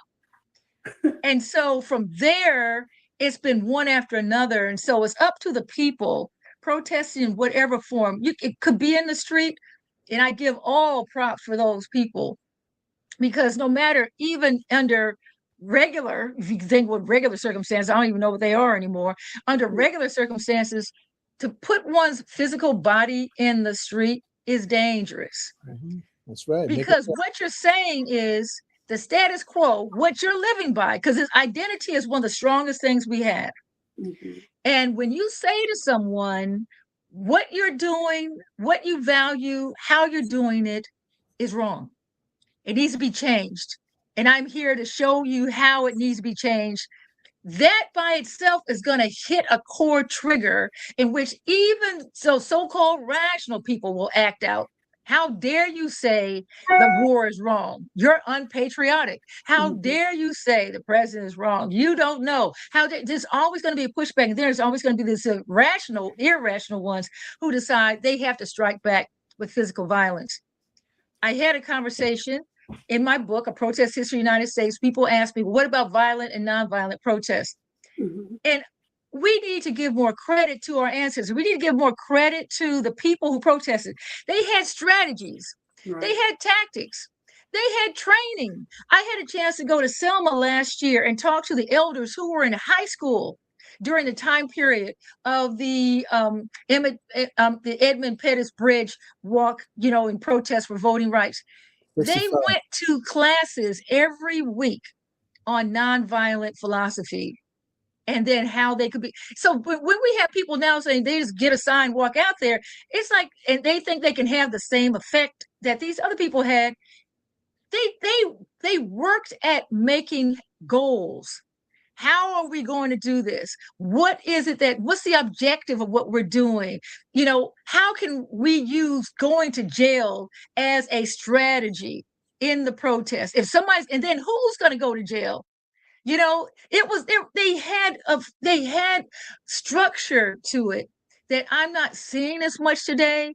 But like I said, I give all props to people who are physically protesting and the freedom freeloaders who are sitting back just thinking it's all going to work out. Freedom freeloaders. Well, Freedom freeloaders. Congressman Clyburn was recently last week on The View, and he was talking about when he was a student at Morehouse, and I think SNCC had a meeting with Dr. King, and they were down there training in preparation for protests. And he was saying how to protest. They said the meeting was going to be 1 hour, but they end up training from like 9 p.m. to like 3 o'clock in the morning, and how structured those trainings were. And through theatrical movies, we have seen them show different trainings where they were illustrating people being spat upon and things like that, and preparing them for, you know, the things that, so they anticipated what was going to happen, and then prepared them for not to push back, and how, you know, and then after you got tired, sending the next set of people. And yeah, like you said, it's just not walking out on the street. It was very, very structured, to the point, I think, I don't know how many years ago, was that a protest in Egypt? But it was basically the Arab Summer, Donna. And that was basically based on the civil rights protests, and how they had studied. Now everybody studies the civil rights protests and everything. So. Well, I'm so glad you said that about everybody studying, because you're going to hear it here first. They studied us. And that's why people wonder, why would they do it in this methodical way? They studied the civil rights movement. They studied what would be the ladder to success for Black people. Where are those ladders? Government jobs. How do we we can only work on the federal government jobs for right now, but how do we work on those government jobs? How do we get people Black people out of the middle class? How do we undermine Black female power? What do we do? And so they have, and I can see this by deducing from the strategies they've used, that they have studied where to hit us. So what they did during the civil rights movement, during the anti-Vietnam War movement, this is in my book, that those protesters study the opposition. Yeah. Where is the best place to be? Where should we have? I mean, we have not even had the sit-ins the way we should have them, you know, and it's like, and where should we have? And so right now I have the opportunity to write a piece, and for a very, you know, credible news source. But I'm concerned because it's like what I'm being asked to write, I think, is what strategies should be in play right now. That's not the conversation that we should be having as part of a media broadcast. Right. Those conversations should be around a table. And one of the most striking photos that always comes back to me, is Dr. King, his hand resting on his chin, listening to a council of advisors. Where are our council of advisors? Where are our people who, you know, wherever, like when King worked with the sanitation workers, when he worked with the migrant workers, you know, it's like everybody's still in a silo, and it's going to be divide and conquer, getting picked off here and there. Where are the female leaders of the female issues? Where are the Black folks? I'm really like, I don't even know. Where's Reverend Al? Okay, I'm sorry, but where is he? We should be hearing his voice right now at a church that we can all gather at. And I'm sorry, I don't mean to step on any toes. Don't get me started on that one. I need to know what the plan is. You know, what's the blanking plan? And I know I'm a scholar, but I'm also a Black person. I've been Black all my life. I've been a woman all my life. And those are two endangered demographics. That's right. You know what, And how Attorney we've been able to Gloria, survive, but how we've been Tiffany able to survive, Donna, how we've Tiffany, been able to survive is to navigate. We can't navigate if we have no goals, we have no plan. That means we're just in survival mode. That's why I to said, your, I'm sorry if I'm stepping yeah, on people's toes, but no, it's like, where are these leaders who want the title? Now is the time to come to the forefront. Well, let me and say to this. your point, I was going to say Tiffany Cross and Roland Martin actually had this conversation last week, and Tiffany was actually saying that there needs to be a conversation offset. You know, we It we has to can't be have offset. every conversation. We can't have every conversation at the mic. We can't. And if they come in, they sneak in, because people like, oh, we can't have any private conversation. You'll be infiltrated. Then let them go through the work of infiltration, as opposed to we just hand it over to them. You know, make them work for it. So at this point, it really concerns me that, you know, even if we have something at a church, there's going to be somebody in there, of course, the race managers are going to be in there, you know, to take back the information.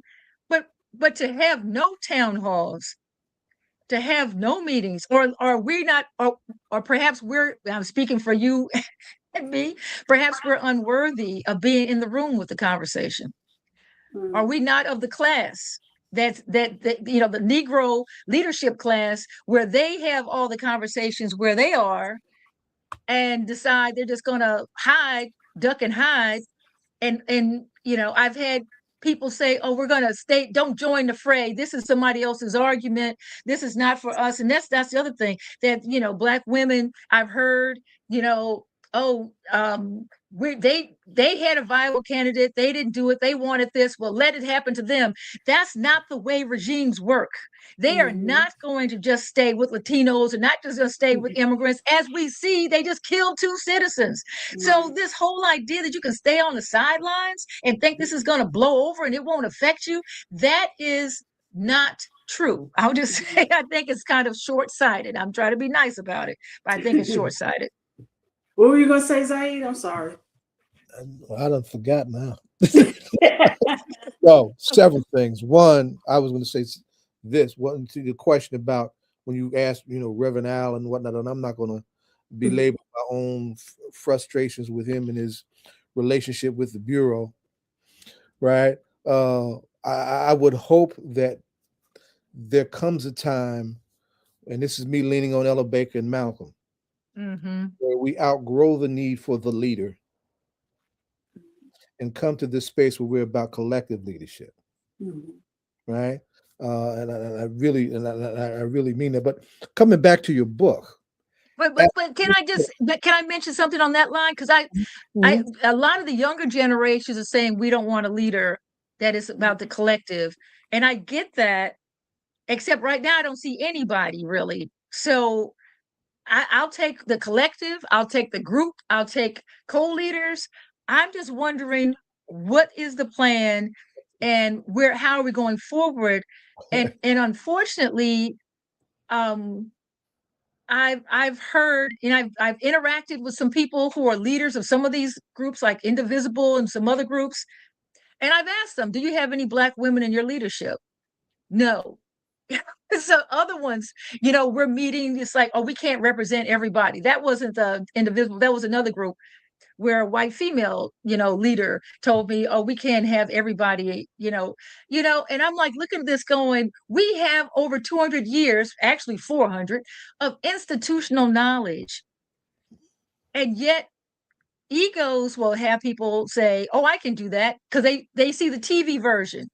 It's like, you know, you've never been a community organizer, but it's like, oh, I can do that. It must be easy. Black women are doing it, I guess. So it must be easy, you know? And so that's why I'm seeing Black women sitting this out. And it's like, okay, Kamala ran for 4 months and you're upset. It's well over 4 months now. When are you going to come back into the fray? Well, Well, let me just say this, on behalf of some sisters that I know very much out there, right? Yes. Our George Floyd summer was overwhelmingly led by Black women, young Black women, right? The Black folks who are being attacked in Minneapolis, with the only exception being Don Lemon, are Black women. They're out there. You better believe our sisters are out there. But I'm talking about, I don't know if you know about the 92%. Yeah, okay, that's what I'm talking about. Because there's some finance that needs to take place. I'm looking at, is the NAACP, where are they? Urban League, Leadership Conference. I'm just looking at the places that historically had played a role. And I'm just wondering, where is the plan? And could you please share it with the rest of us so that we can go back to what Donna was saying, navigate, negotiate, and have a clue as to what we need to do in this moment. So, and my book is A Protest History of the United States. So I'll stop with my other and go back to the book. No, yeah, now on that. Now, from your book, at this moment, with its complexity, frustrations, and limitations, and lack of direction, what protests do you think are particularly instructional for this particular moment that the readers of your book need to bite on that apple like real quick and make sure they're at the library on February 4th? And by the way, I have some potential other dates to set up for you. Oh, thank you. Yeah. And like I said, I'm not trying to take away anybody's props. I'm glad that people are protesting. I think economic selective buying / boycott is effective right now. Just make sure that it is something that, going back to the collective, that is known. We are going to do this to you. We're going to do this because today was supposed to be the day of no buying. And I saw this text going around, and it was like most people didn't even know what was going on, because the information hadn't gone around. I would also say teach-ins, talking about what instructive. Wow. We need some teach-ins. We need people to actually learn what's going on so that they can become ambassadors and do the things they want to do. Sit-ins, but sit-ins instructively, sit-ins in a way in which people can better understand. A protest history of the United States, William, so that people can better understand how they could be a part of a protest. But I think the last part of it is just, you can read my book and see the different ways people have protested. Of course, the vote, but we're not going to have a democracy in which we can vote if we don't pay attention to what's going on. So I just wanted to say, I will be Montclair Public Library, Montclair, New Jersey, with Larry. We're there together discussing our backgrounds in activism, because we're very different as far as some of our backgrounds, but some of it overlaps. And Larry is actually interviewed for my book. So I've interviewed different activists as well. The activists who got Fannie Lou Hamer out of jail when he was in SNCC is interviewed in my book, Frank Smith. So I thank you for your time, and I don't know how I got all riled up. Attorney Marshall, before you leave, is this your first time? It is. Yes. Okay. So this is a hip hop political show. So we asked everybody that when you are doing the work that you do, or whether it's lecturing, teaching, whether you're writing and preparing for your next book, is there a hip hop artist, individual, or group that you listen to keep you motivated or to inspire you? I have intellectually been trying to understand Kendrick Lamar. Okay. Trying to. And I listen, it's like, I'm sure people have a class on that. Because especially not like us. Yes. There were. Yes. And so when he was at the halftime, and his jacket had Gloria on it, and I was like, I wonder what Gloria means. Yeah, I don't know if people caught that. I did, because that's my name. So his jacket actually had Gloria on it. So they said everything on his jacket had symbolism. So intellectually, I'm trying to get some of the things. I listen to the clean versions, I'll tell you that. Okay. And I even had on my show. But yeah, I would say Kendrick Lamar. Okay, but we don't have to get. I wish Jonathan would have stayed back on because Jonathan had really broke a lot of that down. But I missed the Gloria. But we're gonna get an answer for you on that one, okay? And we're gonna ask DJ Rhino, Nasir, where you at? I'm right here. How you doing? Hi. Do you know what the Gloria was on Kendrick Lamar's jacket from the Super Bowl? I did not. Talk about it. Okay, we don't know. We're trying to figure it out. Okay. I was gonna get the jacket anyway. Okay. You All know, right. so I only know the bulldog on this jacket. That's all The I know. Shabazz. okay. Well, I thank you. I thank all of you, and Okay. I appreciate it. And I'm going to let you go on. And I just say, I appreciate being here. I look forward to people who can come over to Montclair Public Library.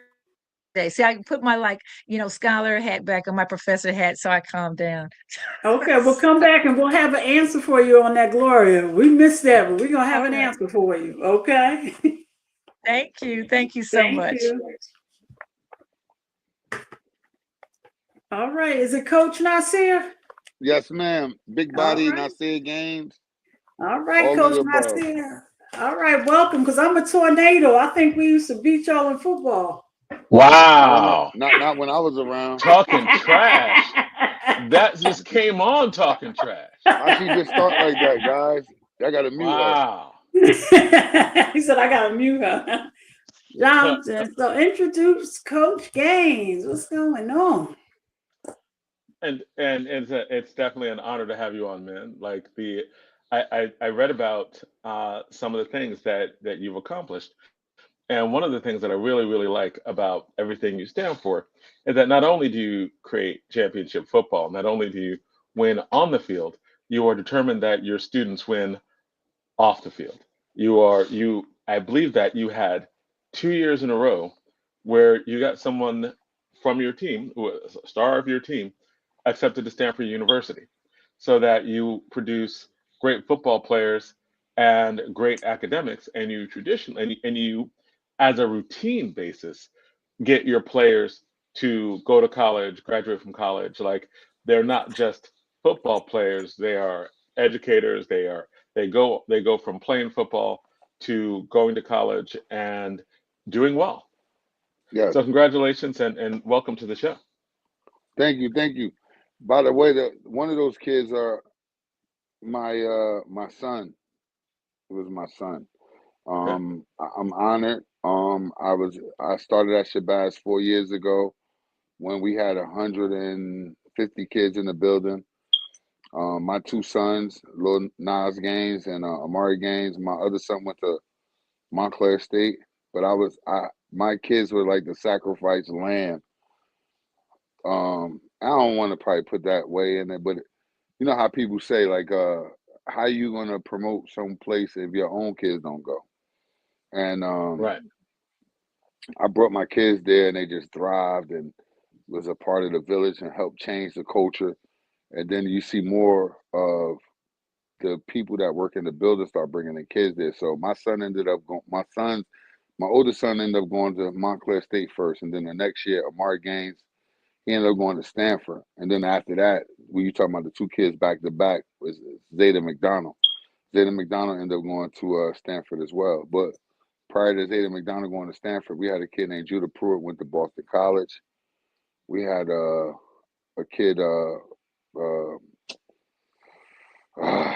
to Villanova. We had a kid go to Central Connecticut State. So every kid on our roster ended up going to college. His name was Samir Wilkins, by the way, the kid that went to Villanova. But we got kids that's at like D1, D2, D3 schools. But the main thing is we place every kid that play on the team into school. It's mandatory. So every year, all of your players, everybody who plays for you and graduates, 100%, they are entered into college. Facts. You could check it. You could look it up. You could back fax it. It's all there. Oh, that's excellent. So what are some of the things that you do as a coach? We all have our own Bibles. We have ways that we have of looking at the world, and that approaches the way we look at the sport. what are some of the things from your coach, Nasir Big Body Gaines Bible? So it is a student first, athlete second, right? We use football as a vehicle to get us where we want to get to. We know a lot of kids. I know a lot of smart kids, but right. I mean, what I mean by my kids are smart as well. I'm saying a lot of high academic kids. You know what I'm Right. saying? High Yeah. academic kids. The hardest thing is to get an academic scholarship, Mm-hmm. right? So if you are able to have a kid that could go to Princeton or go to Harvard or go to Columbia, like we had a kid just get a scholarship offer to Columbia. One of our football players, out of tail, he just went crazy this week as far as with the scholarship offers. He had like Wake Forest, Duke, right? West Virginia, Virginia Tech, just all today, like within the last 24 hours is what I'm saying to you. This is Okay. the type of things that's actually happening at Shabazz. I think a lot of people don't get to see, but it's not just like one person. It's like a kid, Nasir Browne. He got Duke. He got a bunch of schools. Tomorrow I'm going to West Point with another kid. He's actually Zakir Best for West Point. He also got the Naval Academy as well, and then Wofford out of North Carolina offered them. So our motto is just like being a student first and an athlete second. The goal is, and that we have to stick to with all of our coaches, see our position coaches. So our D-line coaches are in charge of the D-linemen. The linebackers coach in charge of the linebackers. Everybody's responsible for one another. And my job is to make sure all the coaches are doing what they're supposed to do. And if they need, like, it's like a car salesman. You know, if you go to a dealership, they try to sell you a car. The regular car salesman like can't close you out. Then they go get their manager. I'll be the manager to the situation to help make sure the kid get everything that he deserves as far as like academics or even NIL. So the kids at Shabazz, there's a lot of kids that's actually graduating from Shabazz, coming from welfare, that's going to like $500,000 or $250,000 or $175,000 with a free education as well. Okay. So you're also advising them on the ability to be able to market themselves with NIL as well. Yes, sir. And it's not only just me. It's shout out to like our principal, Atiba Buckman, Dr. Atiba Buckman as well. Noel Cologne, which is our athletic director, but the most important piece is our superintendent, Roger Leon. He's involved. He's not like a guy that sit back or a superintendent that sit back. He actually hired like a lawyer to like look over these guys' contracts to make sure that these kids are, you know, making sure they signing the right deals, making sure they get into the right situation. So, believe it or not, Newark have the biggest firepower behind them to actually make sure the kids can be successful. Wow. So you're saying that it's literally. I always say this with debate, right? With academic high school debate, Newark is one of the places that supports academic high school debate more than anyone else, in terms of funding, in terms of things that we need. And I always say that our kids do well, not in spite of Newark, but because of Newark. Right? Right. Like, and I'm always saying that people are like, oh, I escaped Newark. All right. I was like, no.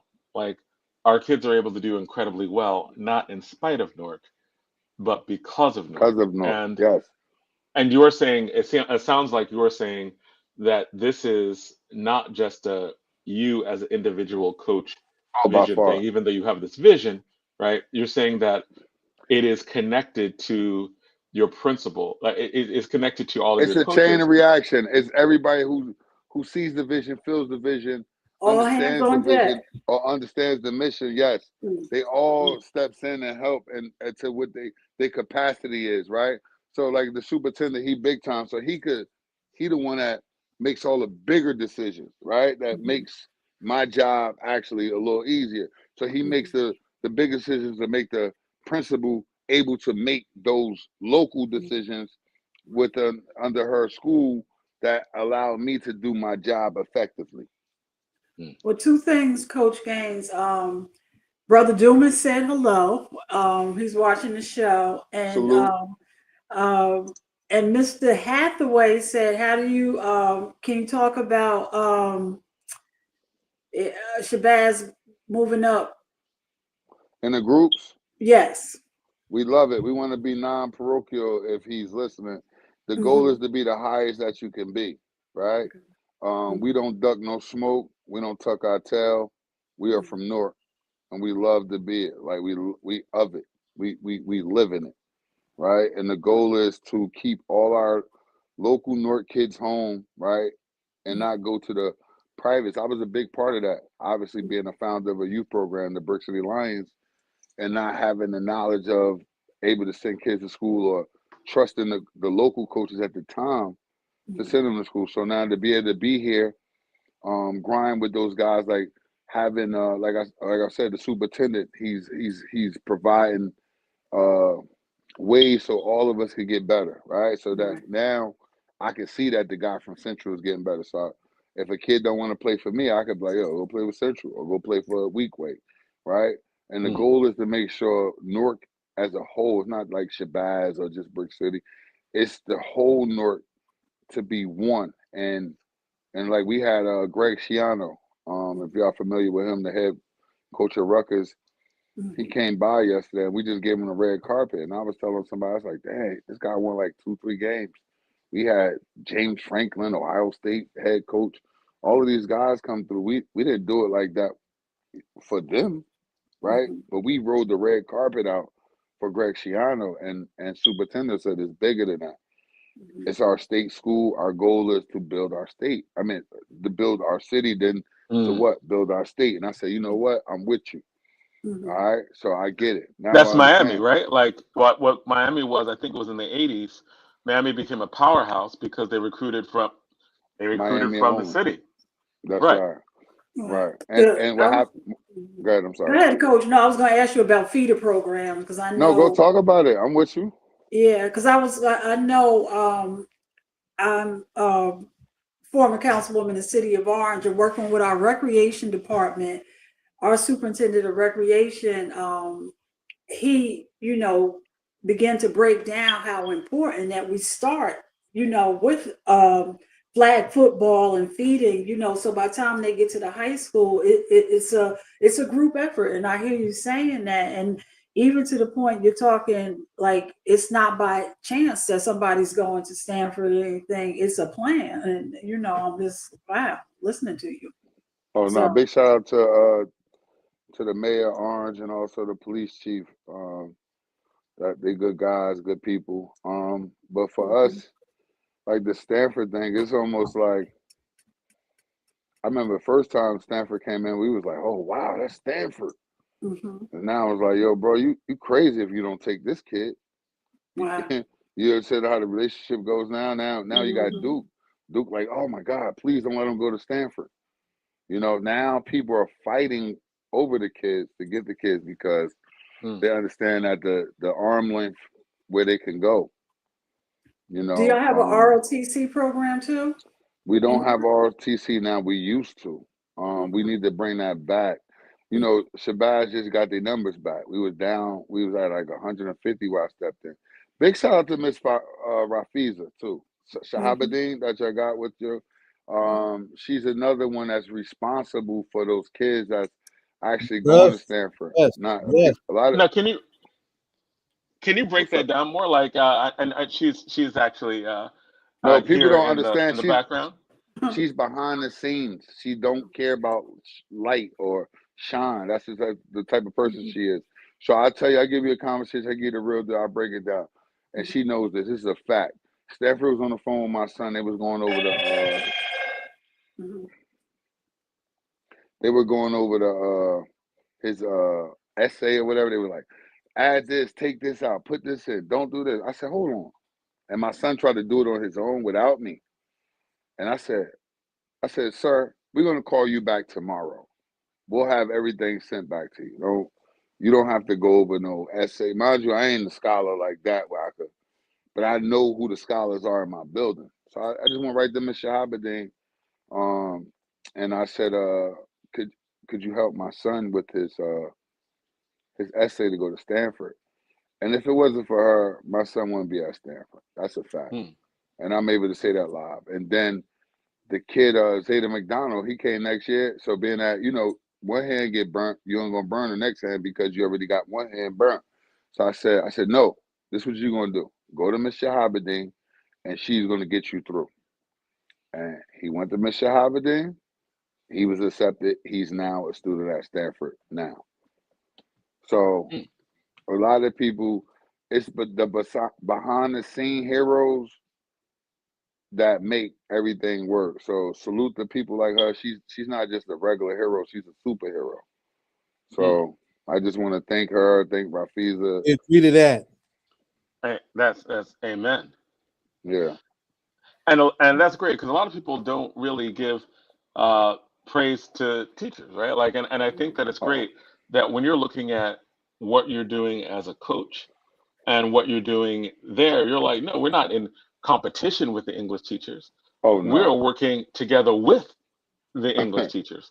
We No. are all a part of the same family village, and everyone just comes in to be a part of that, to be a part of the village. You gotta be like that. That's the only way to do it.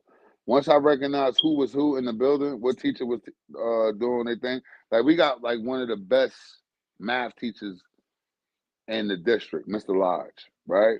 We got a lady named Miss Floyd. Me personally, and can I be myself? I'm gonna help. Absolutely. I want to be real. All right. Me and Miss Floyd don't get along. I don't like Miss Floyd. She don't like me. But she's the best English teacher of public speaking in the district. I'm gonna tell you a story. She didn't even know Nasir Gaines, Little Nas, was my son at the time. She said, he's the best English teacher I got. I want to pay for his prom and graduation. I said, I was right there when she was doing it. I said, yeah, go ahead. As soon as she paid for it, I said, that's my son. You get what I'm saying? So right. It's that type of support that you get in that building. Our school is like a HBCU. We got the best band, right? We got the best cheerleaders. We got the best coaches. We got the best administrators. We have our lunch staff, the people who provide the meals, our security staff. Like, they the safest. Our school, you don't have violence. You don't have all the crazy things going there. It's a what they call it, a village. It's definitely a village. But when people think of bad things, they call it like it's something from back in the day. Like, let's say if your cousin went in and it was bad, like, oh no, not Shabazz. They'll think of not the tip of my tongue, it ain't here coming around. Right, but you understand what I'm saying. So it's a whatever it is. Right. Okay. But hey, question, was that was Coach Gaines going in and out, or was that me? He was fine. He was trying to think of a word. Yeah, he was trying to remember a word. He's fine. Yeah, okay, no, that's fine. Okay. No, so maybe it's so Shabazz is not what people think it was, or what it used to be, right? Or what it used to be. Or you come a long way. I was listening to Professor Carr from Howard, and they had a caller call in on his show. And there's a school, a group in Nashville, and they were talking about doing a feeder for HBCUs, in terms of their football programs. And because you were talking about D1s, and they were just saying how they were trying to do feeders for HBCUs. Do you work with a lot of HBCUs? We do. It's the hardest thing is, all right, so I'm gonna be honest, I'm gonna give you the trick to it, right? So a lot of the kids at Shabazz, it's either gonna go above HBCU or it's gonna go below HBCU. And what happens is HBCU don't want to come into that range where they think they're supposed to get a Zeta McDonald when he going to Stanford. You see what I'm saying? I get it that so me, I might say Raekwon Clark deserves to go to an HBCU. But then the HBCU may not want Raekwon Clark.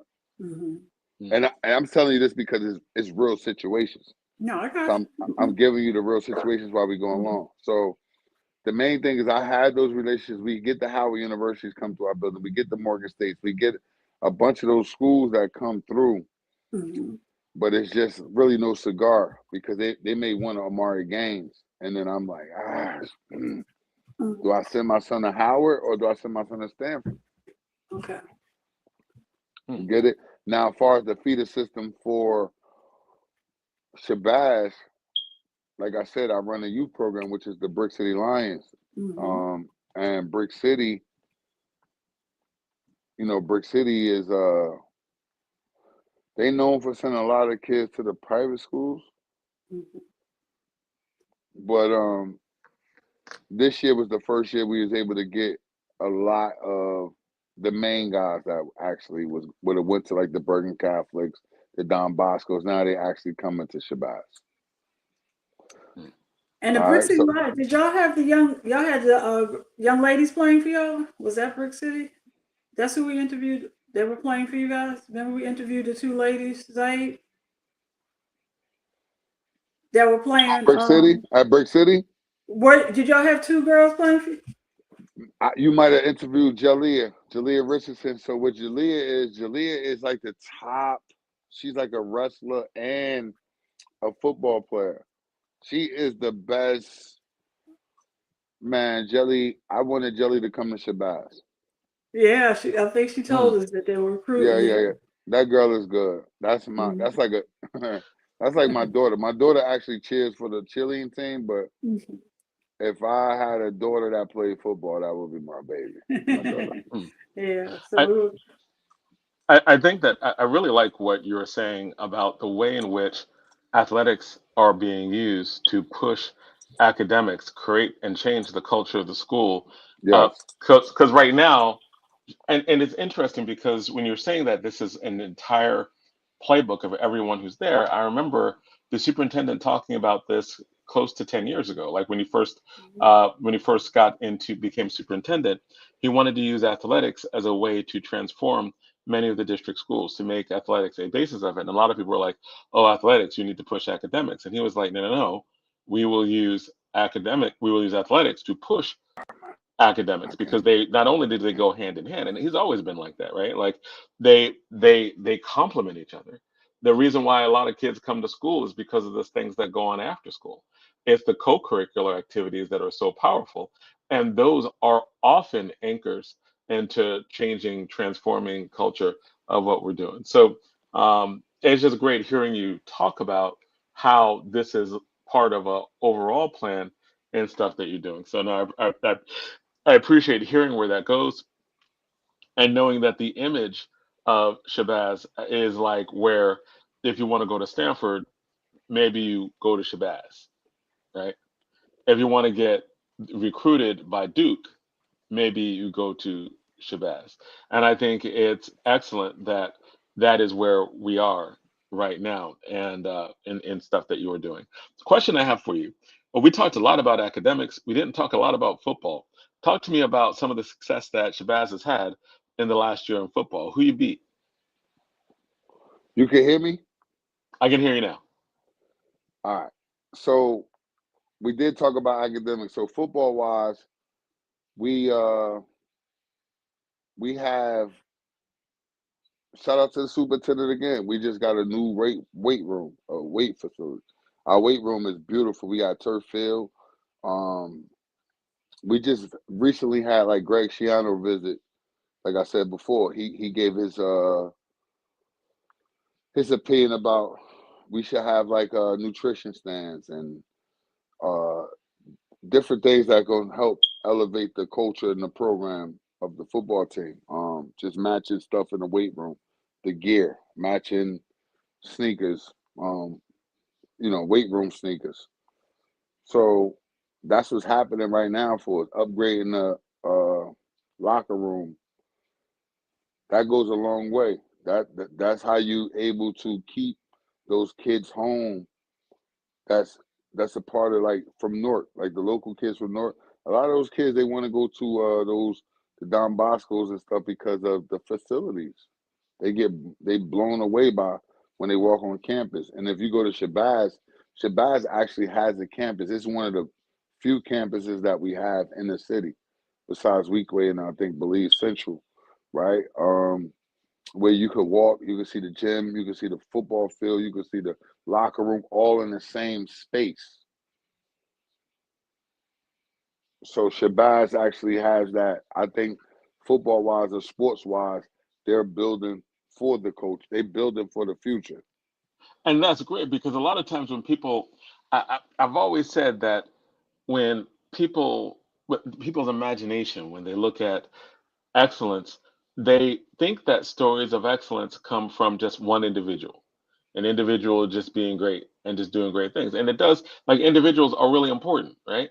Like the stuff that you do is incredibly important, right? The stuff, the vision you have, incredibly important. But what I like about what you're saying is that it has to be backed up institutionally. Like if you want to compete with these big fancy institutions, you got to have the things that these big fancy institutions have. If Yes. you want to if you want to play in the big arenas, if you want to get kids not to go to the private Catholic schools, then what you have to do is make sure that you can compete and have the facilities so kids want to go to Shabazz. Right. And that is the vision that you have. You're saying that is the vision the superintendent has. And it's necessary to have that same thing on all these levels because you don't have the money to build a facility and build a campus like that, right? And you have to have the support institutionally to be able to build a facility, to be able to build campuses like that, to be able to have the coaching staff that you need in order to produce excellence. Right. So I love those parts of your story about competitive excellence comes from making sure, because that's what these private schools do. They put Right. resources behind their players. They put resources behind their training programs, right? Like they have people and staff that works with them. Why do we not think that our kids deserve the same? Right. So all right. So that was an excellent point. You killed that. I wanted to give you your props for that. So for me, right, I coach, like I said, I'm a little league coach. I won 3 national titles. Like national championships are the hardest things to ever do. Some of your favorite high school coaches probably could never do that.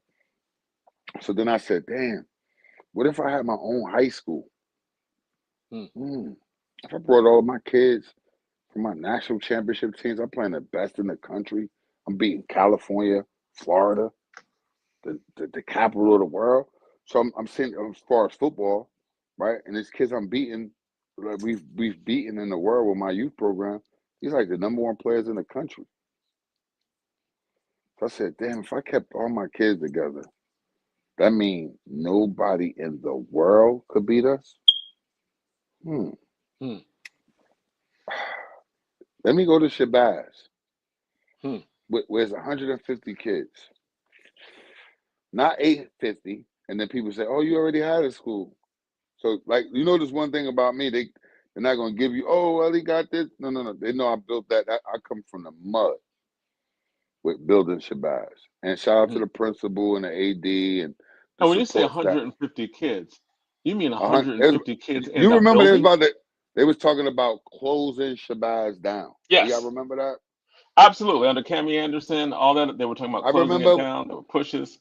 you could Google Shabazz, and when you Google Malcolm X Shabazz, it still show, and I don't want to mention this, but like some stuff that happened as far as athletics.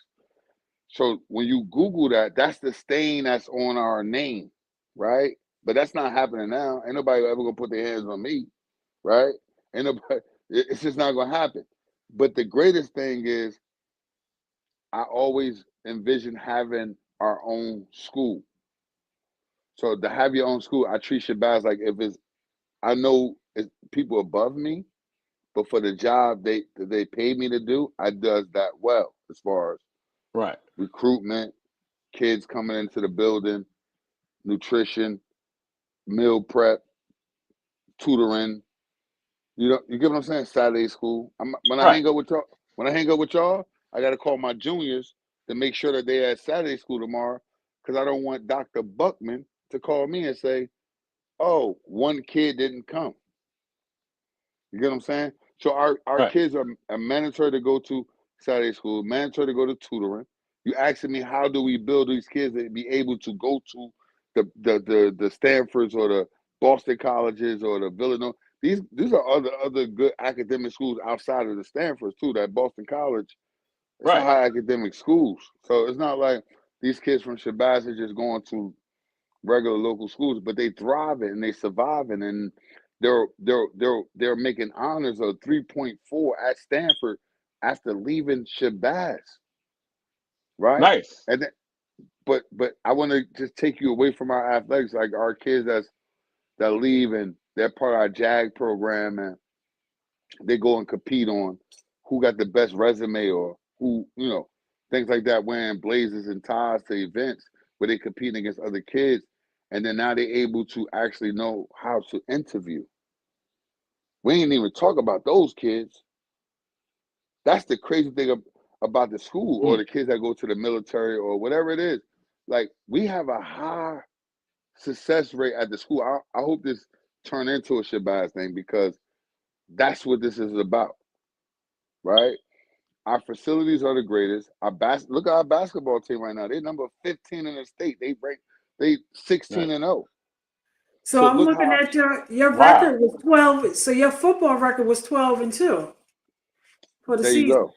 There you right. go, 12-2. 12 wins, 2 losses. Okay. Right. So we lost to St. Peter's Prep. They beat the crap out of us by 50. And Camden, right? yeah. Damn.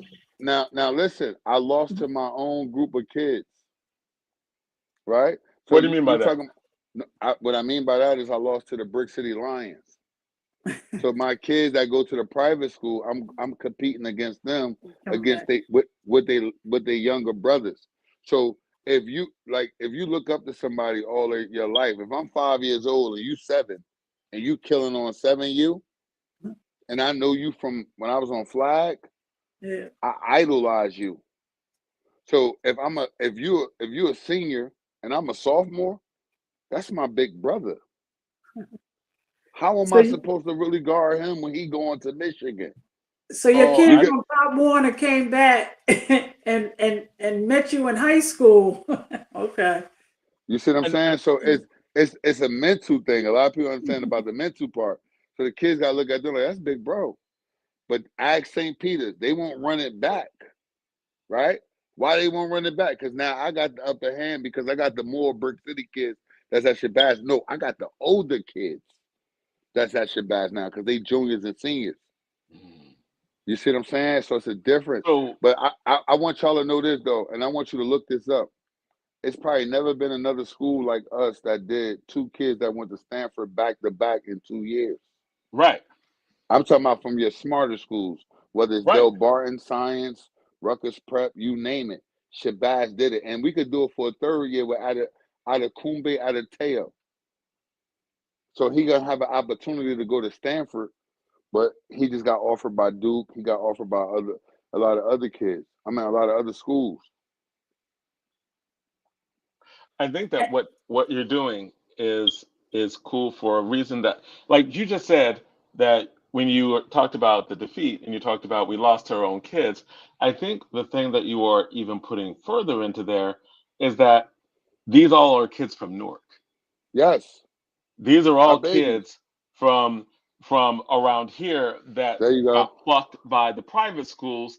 And what you're saying is that the reason why and I believe this is probably conversations that you have had in the district, that the reason why we are losing these kids is because we don't have the facilities to compete. If we want to get these kids back here and to stay home, then we need to have the state-of-the-art facilities here so that they come and see us and they'll be like, wow. Right. So now when we need to go here. Right. So when you walk into Shabazz, right, you got to walk into the school. But if a college coach was going to St. Peter's, they'll go walk into their football facility. You see what I'm saying? Right. So now you go. Now, within a year or two, in 2 years from now, I'm gonna always come on the show. I'm forever indebted to you guys, right? No matter how big I ever get, right? I did this. I believe I was on the show on COVID before with the mayor and everything. So I want y'all guys to know that in 2 years from now, Shabazz will be a public national powerhouse. You get what I'm saying? So you're gonna say he said this already. And you're clearly on track to do that. Because if you recruit from the talent that is here, if you just recruit from the talent that is in Newark and that goes away, if you get more of those kids coming here, there you go. Those kids are going to be dominating the whole state. It is in the way, again, I've mentioned this before about what I believe it was the University of Miami did with Miami, right? Right. And in terms of recruiting a lot of kids from Florida, they were like, hey, we have all these great players in Florida. We need to get them on our team so they don't go other places. So we need to find ways to attract them here. You are doing that on a high school level, but you understand that you actually have the best talent in the state in other people. What you're telling me is private institutions understand that the They best do. football talent is in Newark, and they come to Newark to get that best football talent, and we Yes. just keep losing them in our public schools. I think No. that what you are doing right now is really showing public schools how to compete, like how to Right. really compete, because Right. we're losing all these athletes to these prep programs, right? Like and these private leagues. Private leagues are coming up all over the country. People aren't playing basketball for their high school basketball team. Yeah. They're playing someplace else. You're not playing for your local football team. You're going to a private school because they said they'll give you the better education. If you want a future, you'll go here. So you're like, oh no, if you want a future, you stay here. You got kids. I don't want to put their business out. You got kids that go to private school, and our public school got more resources than any of those private schools could ever present for those kids. Coach, you care A about the lot baby, of people. and you No. care about, and you have a sincere love for our babies, Yes. and that's something you can't pay for. And I want to put, like, I think they love our kids. I just don't think they love our kids like we love our kids. I don't think that they put their arm around them and they care and know that they're going to be there like you would be there for a Norker, right? But then they don't have the resources to take care of your kid as well, like academically, right? So for instance, we have kids. I had kids I coached that made it, that went to the private schools. Salute to them. I love them like I love any kid, right? But when they come back to work out, they don't go back to their high schools that's in Ramsey or Montville or whatever, Oradell. They're not going there. You know where they're going to live at? Coach, can I use your weight room? They're like, oh, you want to come to the doghouse? You get what I'm saying? Right. And now they get to see it. Now they able to tell their own people, like, no, go play with Coach Nas. Go play with Big Body at Shabazz. You're gonna make it. You don't have to travel, get up 5 a.m. to go to down the highway and put all that stress on your mother to pay tuition just to end up at the same school you're gonna end up at if you went to Shabazz. Can you imagine? Like, there's some kids that actually go to D3 from the private schools, right? And then we got D3 kids at Shabazz. So my kid went to high school for free, but you paid $15,000 to go to a private school just to end up at the same D3 school as a kid from Shabazz. Wow. Now you didn't spend all the college, and now you got to spend more money. And my kid's still going to that D3 school that you're going to for free. Because I'm already telling him he can't afford it. He's not. Y'all got a kid right now. I won't mention his name, right? I told the coach. He says, "Yeah, man, he looked good on tape."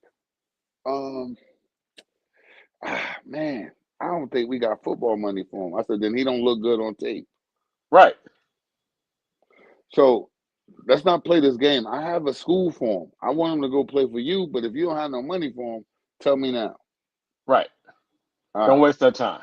Yeah. Right. And Coach Please. Gaines, are you doing, like, is your GPA standard, or have you taken your academic program and kind of pushed the students a little in preparation for life? Have you kind of keep, moving it a little bit, because you know that our kids, just not allowing them to kind of settle, or, you know what I'm saying? Kind of pushing them just so they can see what they can do and preparing them for college life? I think that's the kudos to the teachers and the people that's in the building. Like, it's really a village at Shabazz. Like, we're really a HBCU. Like, for real. Like, it's exciting, it's entertaining, but then at the same time, it's business. You do got the floors, you do got the the math teacher I just mentioned before. You do got the Miss Shahabadines and those people that take education seriously. Do we got 100% rate of the best teachers in the district? No. But do we got the cover English, science, math? You get what I'm saying? We cover those courses. All right. So now those are the courses that's going to prepare those kids to be better off in college. Right? I'm no pun intended with art. We got the best art program in the district probably. But do the kids really? She make them have to take art serious. You get what I'm saying? Like what kind of music? Like it's serious. Like they take it serious. Shabazz is not the same Shabazz that you thought it was, or people thought it was. Here's the thing. A lot of people should visit. You should come see the school, or see, like for instance, like I said, we had Manny Diaz, the head coach. Like you see, our security guards. It's funny because they'll see like Ohio State head coach come in, and they're like, "Oh my God, that's Ryan Day. I got to get a picture." And I'm like, my biggest thrill is to get my coworkers the pictures of the people that they love. Like they love these guys. That's their favorite college team, or the Penn State is their favorite college team. They like James Franklin. My job is to make sure you get that picture. And I hope I didn't go off track of what I was saying. I just want to let you know how big the village is. Like from custodians to security to lunch to the support staff to the aides. Like we are one big village. And that's kudos to Dr. Buckman because she hold everybody accountable, right? Yeah, because I'm winning games, I'm doing this and that and third. She's still a pain in my ass. Excuse my language. And I love her, but she's still a pain in me. Right. Right? And she's never going to let me settle. And that's why I love her. She's the reason why I went back to school and graduated and got my degree, to lead by example. I worked at Shabazz. I had nothing. I'm still going back. I'm about to kill him. I got to do this. Education is the key, you know. And it took me so long to figure it out. But I think now that I figured out, I emphasize it with the kids more than often. Now, Coach Gaines, you got to get with Architecture High to get you that campus, that next campus for in the 2 years. You have this goal I see set for where you're going to be in 2 years. As part of that expanding the campus. Right, we are. I want you to be there. I want you guys to show up, come through, y'all VIP. Just hit Rafiza. We call it Shahabadine. I call it a Dini. So hit Dini. Dini let me know y'all coming through. I'll take you on a tour. I have front row seats for the games. You want to come see a basketball game right now? We hot basketball wise. You can come see us there. I could do this talking all night as far as with Shabazz and football and things like that. But I really want you guys to have the experience and actually get the chance to see it and have that in you. And hopefully you can spread the word. Because we just changing the narrative and the culture. I appreciate this interview because we get a chance to talk about the infrastructure and Shabazz and the institution. At some point, we got to get you come back just to talk about the man and your background.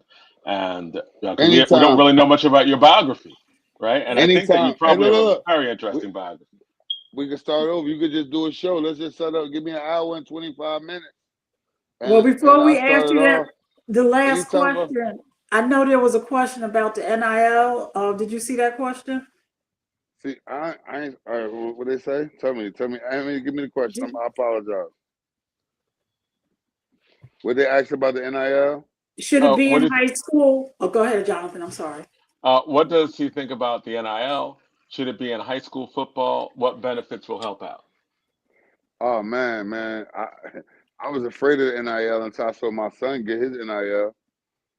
You know what I'm saying? So I'm like, why would I trade that back?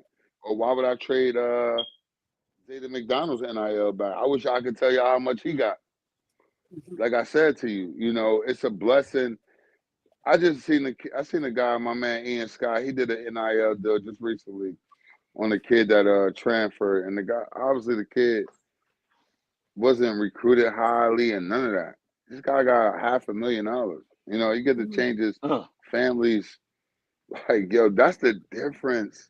Can you imagine what these kids are getting paid, right? And like when my son, shout out to his mom, because he got an LLC and everything is set up as like a business, and he don't get taxed hard, but he's able. If he never make it to NFL and he graduated with that degree, when he leave college, he's set up. He know he ain't touching that money.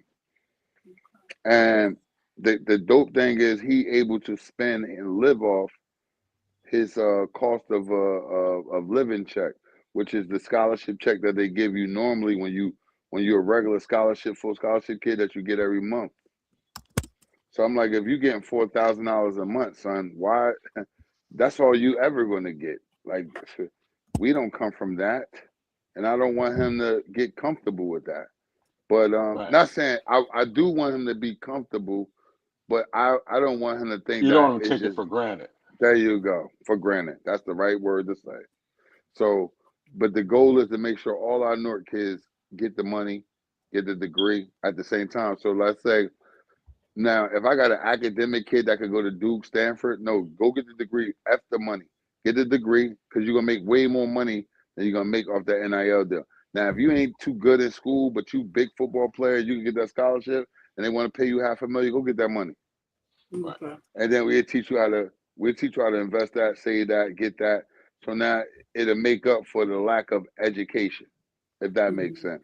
I would even say for the kids who are good academically, you might want to tell them to get the NIL too, because they'll figure it out. I mean, if they get paid young and early, that means that there's a lot less they have to worry about, and they'll have the options. They'll have more options later to be able to do stuff outside of the pressure, right? So maybe, you know, if they are, whether they are gifted academically or not gifted academically, I think if they have a chance at that NIL money when they're 18, 19, 20 years old, man, absolutely. Because even if you're academically inclined, you are 24 years old before you get out in the workplace, before you actually start. Can you imagine the kids that are actually running household that early? Right. Not my house though. I'm saying I'm just telling you, can you imagine the kids? Like they mom can't even say to their son, "Oh, I'm gonna get an account for you, and it's gonna come to an account, and I'm gonna pay you monthly." They can't even. They tell their mother, "That's my money. What are you talking about?" We're gonna have to get Tahir Whitehead to come in there and do some financial literacy. So we gonna have there you go. That's Not only financial literacy, but we want to do mental health. Right. That's key. A lot of these kids go through a lot of stuff, and we don't know. We just talk to them regularly, like if they ain't going through things, and we go through things as an adult, but we old enough to be able to handle it, so the kids don't go through it. Our pain, but we take those kids' pains on because they go through stuff, and then they'll come to school, and you'll just think that everything's supposed to be fine. And I'm glad I got over that hump, because I know that life be lifing. No, you didn't set up your next show, Coach Gaines. Mental health is a big one, but we have a very important. This is okay. You were here for COVID, so you know the question that we ask, and we want to ask you now. When you're doing the work that you're doing with the students and getting out on that field or in the building, is there a hip hop artist that you listen to individually or group that inspires you to do the work? Artist? Hello? Yes. Who's your favorite hip hop artist, individual or group? Or who just gets you motivated? I can't hear y'all. Okay. So yeah, she was just asking, you can't hear us at all, right? Nah, and then y'all came back. I'm gonna be honest with y'all. Y'all been sounding like that little cartoon, little mice, like the whole time. But I've been fighting through it the whole time. I'm just being honest. Zaid, see if he can hear you. Zaid, see if he can hear you. Take your mic off, Zaid. Simon, Theodore, Duke. That's what y'all sound like right now. The chipmunks. Chipmunks. Yes. So, but look, I don't know if it's because my phone had wrong one time, but don't worry about it. But I've been asking those questions over the last 30 minutes. I just think that if y'all said something about NIL, I think that if we better educate ourselves on it, we'll be able to present it better to the people. And like I said, Roger Leone did something where he hired a lawyer to educate all the programs that's in the city, so like the kids don't get taken advantage of, right? And me, myself, and I'm definitely not letting my kids at Shabazz being taken advantage of. But if y'all want to do another show, I'm with it. You can catch me. I do 2 hours, 3 hours, whatever you want, and whatever you want to talk about. Just let me know. Get with Rafiza. I put it. She gonna get with me. I would love to do a show and then promote it and then do it where people could actually get a larger amount of viewers to see it, because this is a great show and there's great questions, and I love like being on this with you guys. It's so genuine. Awesome. Well, thank you, man, and we appreciate you back. We appreciate you back. I know you can't really hear us, but I know we're closing out the show, so you still can't hear us, right? Zaid, see if he can hear you. Yeah, he couldn't hear me either. He heard y'all been sound like the Chipmunks. I apologize. So that's all right, man. That's all right. But we appreciate having you on, man, and we're gonna have to get you back on soon, brother. We're gonna have to get you back on soon. Thank you. Right. Salute. All right, guys. Thank you. Enjoy your night. Thank you, man. Have a good weekend. Good night. No stop. You too. You too. Hey, so it was an honor and a pleasure having Coach Gaines on. Man. Like I learned a lot about what the district is doing and what he's doing. We need a conversation on the turnaround of Shabazz. Yes, absolutely. Rafisa had a lot of stuff she was putting in the background. You should have came up front, Rafisa. She was typing. Oh, absolutely. Absolutely. Absolutely. Typing. But yeah, like I think that there's so many things that were happening with Newark Public Schools that people have been sleeping on. And Newark Public Schools was declared a high-performing district. High-performing district. Right. And people don't want to talk about it. They don't talk about it. But what we see in what's going on with Shabazz is why it was declared a high-performing district. Great story of the turnaround. Yeah. Right. And there's no one really talking about it. People don't want to talk about it. The charter schools definitely don't want to talk about it. Right? Principal Kafeli said we got to go back to Jamar Mills. Okay. Right. Our newspapers don't want to talk about it. Like they barely cut when Newark was declared a high performing district. One of them did not cover it at all, and the other one, when they did cover it, it was like buried in like the third paragraph. Yeah. And the first paragraph started off petty. They were like, despite this, and started naming problems. They were like, then the third paragraph, Newark declared a high-performing district. Like, these are the things that we really need to understand what's going on and push the narrative based on what is the work that people are doing. So, yeah. Have y'all? I know at one time, or have y'all worked through the extending the superintendent? Not yet. No, I think he has already gotten suspended. I think that's old news. I think that was like 2 months ago. Okay. I think that the news. The news be news, and there's so much going on in the news. Right. But notice that. But notice that even in that headline, that's from the Newark Public School website, right? Okay. It's hard to find like the actual other newspapers that cover it, and when they do, like one, I think it was Tap Into, and then there's another one I forget. That always covers education, and they always cover everything that's bad about the city of Newark, bad about education, good about charter schools, bad about Newark Public Schools. But when it was like high performing district, it was like crickets, nowhere to be found. It was funny. It was like, oh, they're going to hate this, and you could actually tell in their coverage what their agenda. Well, I remember is. about it is that. An agenda, but this was a great.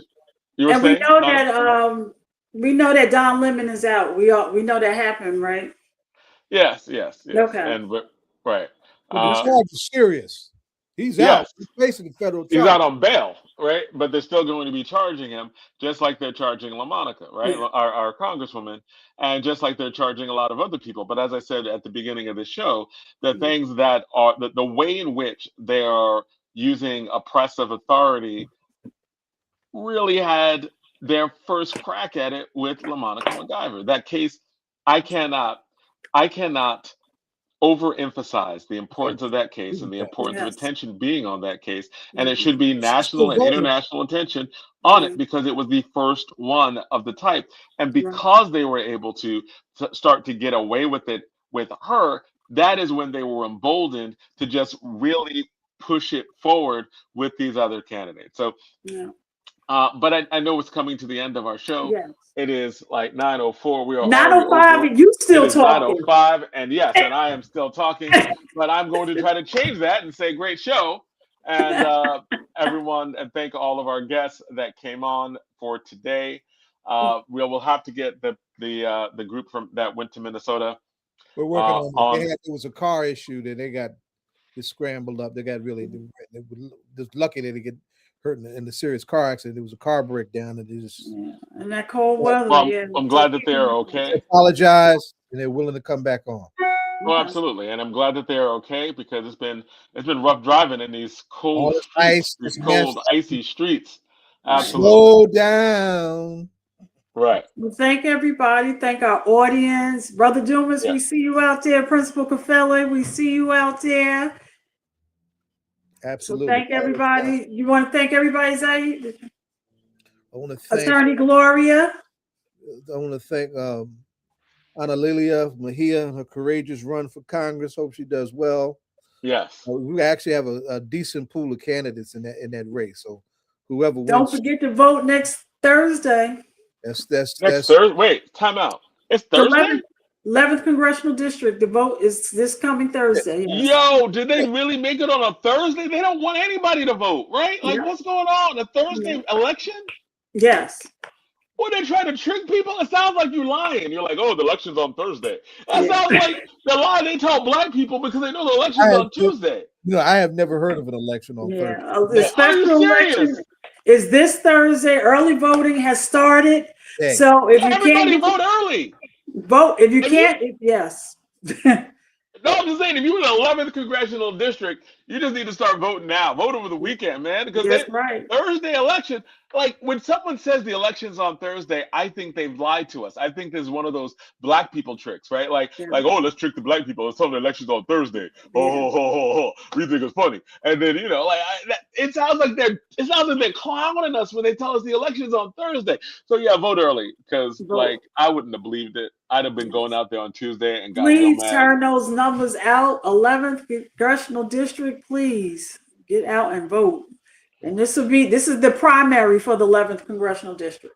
Oh, it's the primary. It's not the. Correct. It's the primary. Yeah, the actual election is in April. It's April 16th. Okay, I did not know that. I did not know there were primaries in this. I thought that was just everybody. So there's a Republican primary and a Democratic primary. Right. Oh, interesting. All right, cool. I know we've had two of the candidates on. I know there are a lot of others, but again, we are way over our time. We're going to be talking about this later. And you said February what? What's February what? Thursday, February 5th. Yes. Thursday, February 5th. So by the time we have our next show, we will have actually known who is going to be the candidate. So good luck to everybody who went. Hopefully we can have the winner on next week or at least shortly thereafter as they're going to be campaigning. I know that is a hot district. And thank all of other people who came on this week. And I know I'm extending right now by just doing all these thank yous late. So Donna, it's my fault because we're still on the air. So I take responsibility. But it's cold out there. Be careful. Be safe. Thank you to all the guests that came on, and good night. We'll see you in the whirlwind, and you don't stop.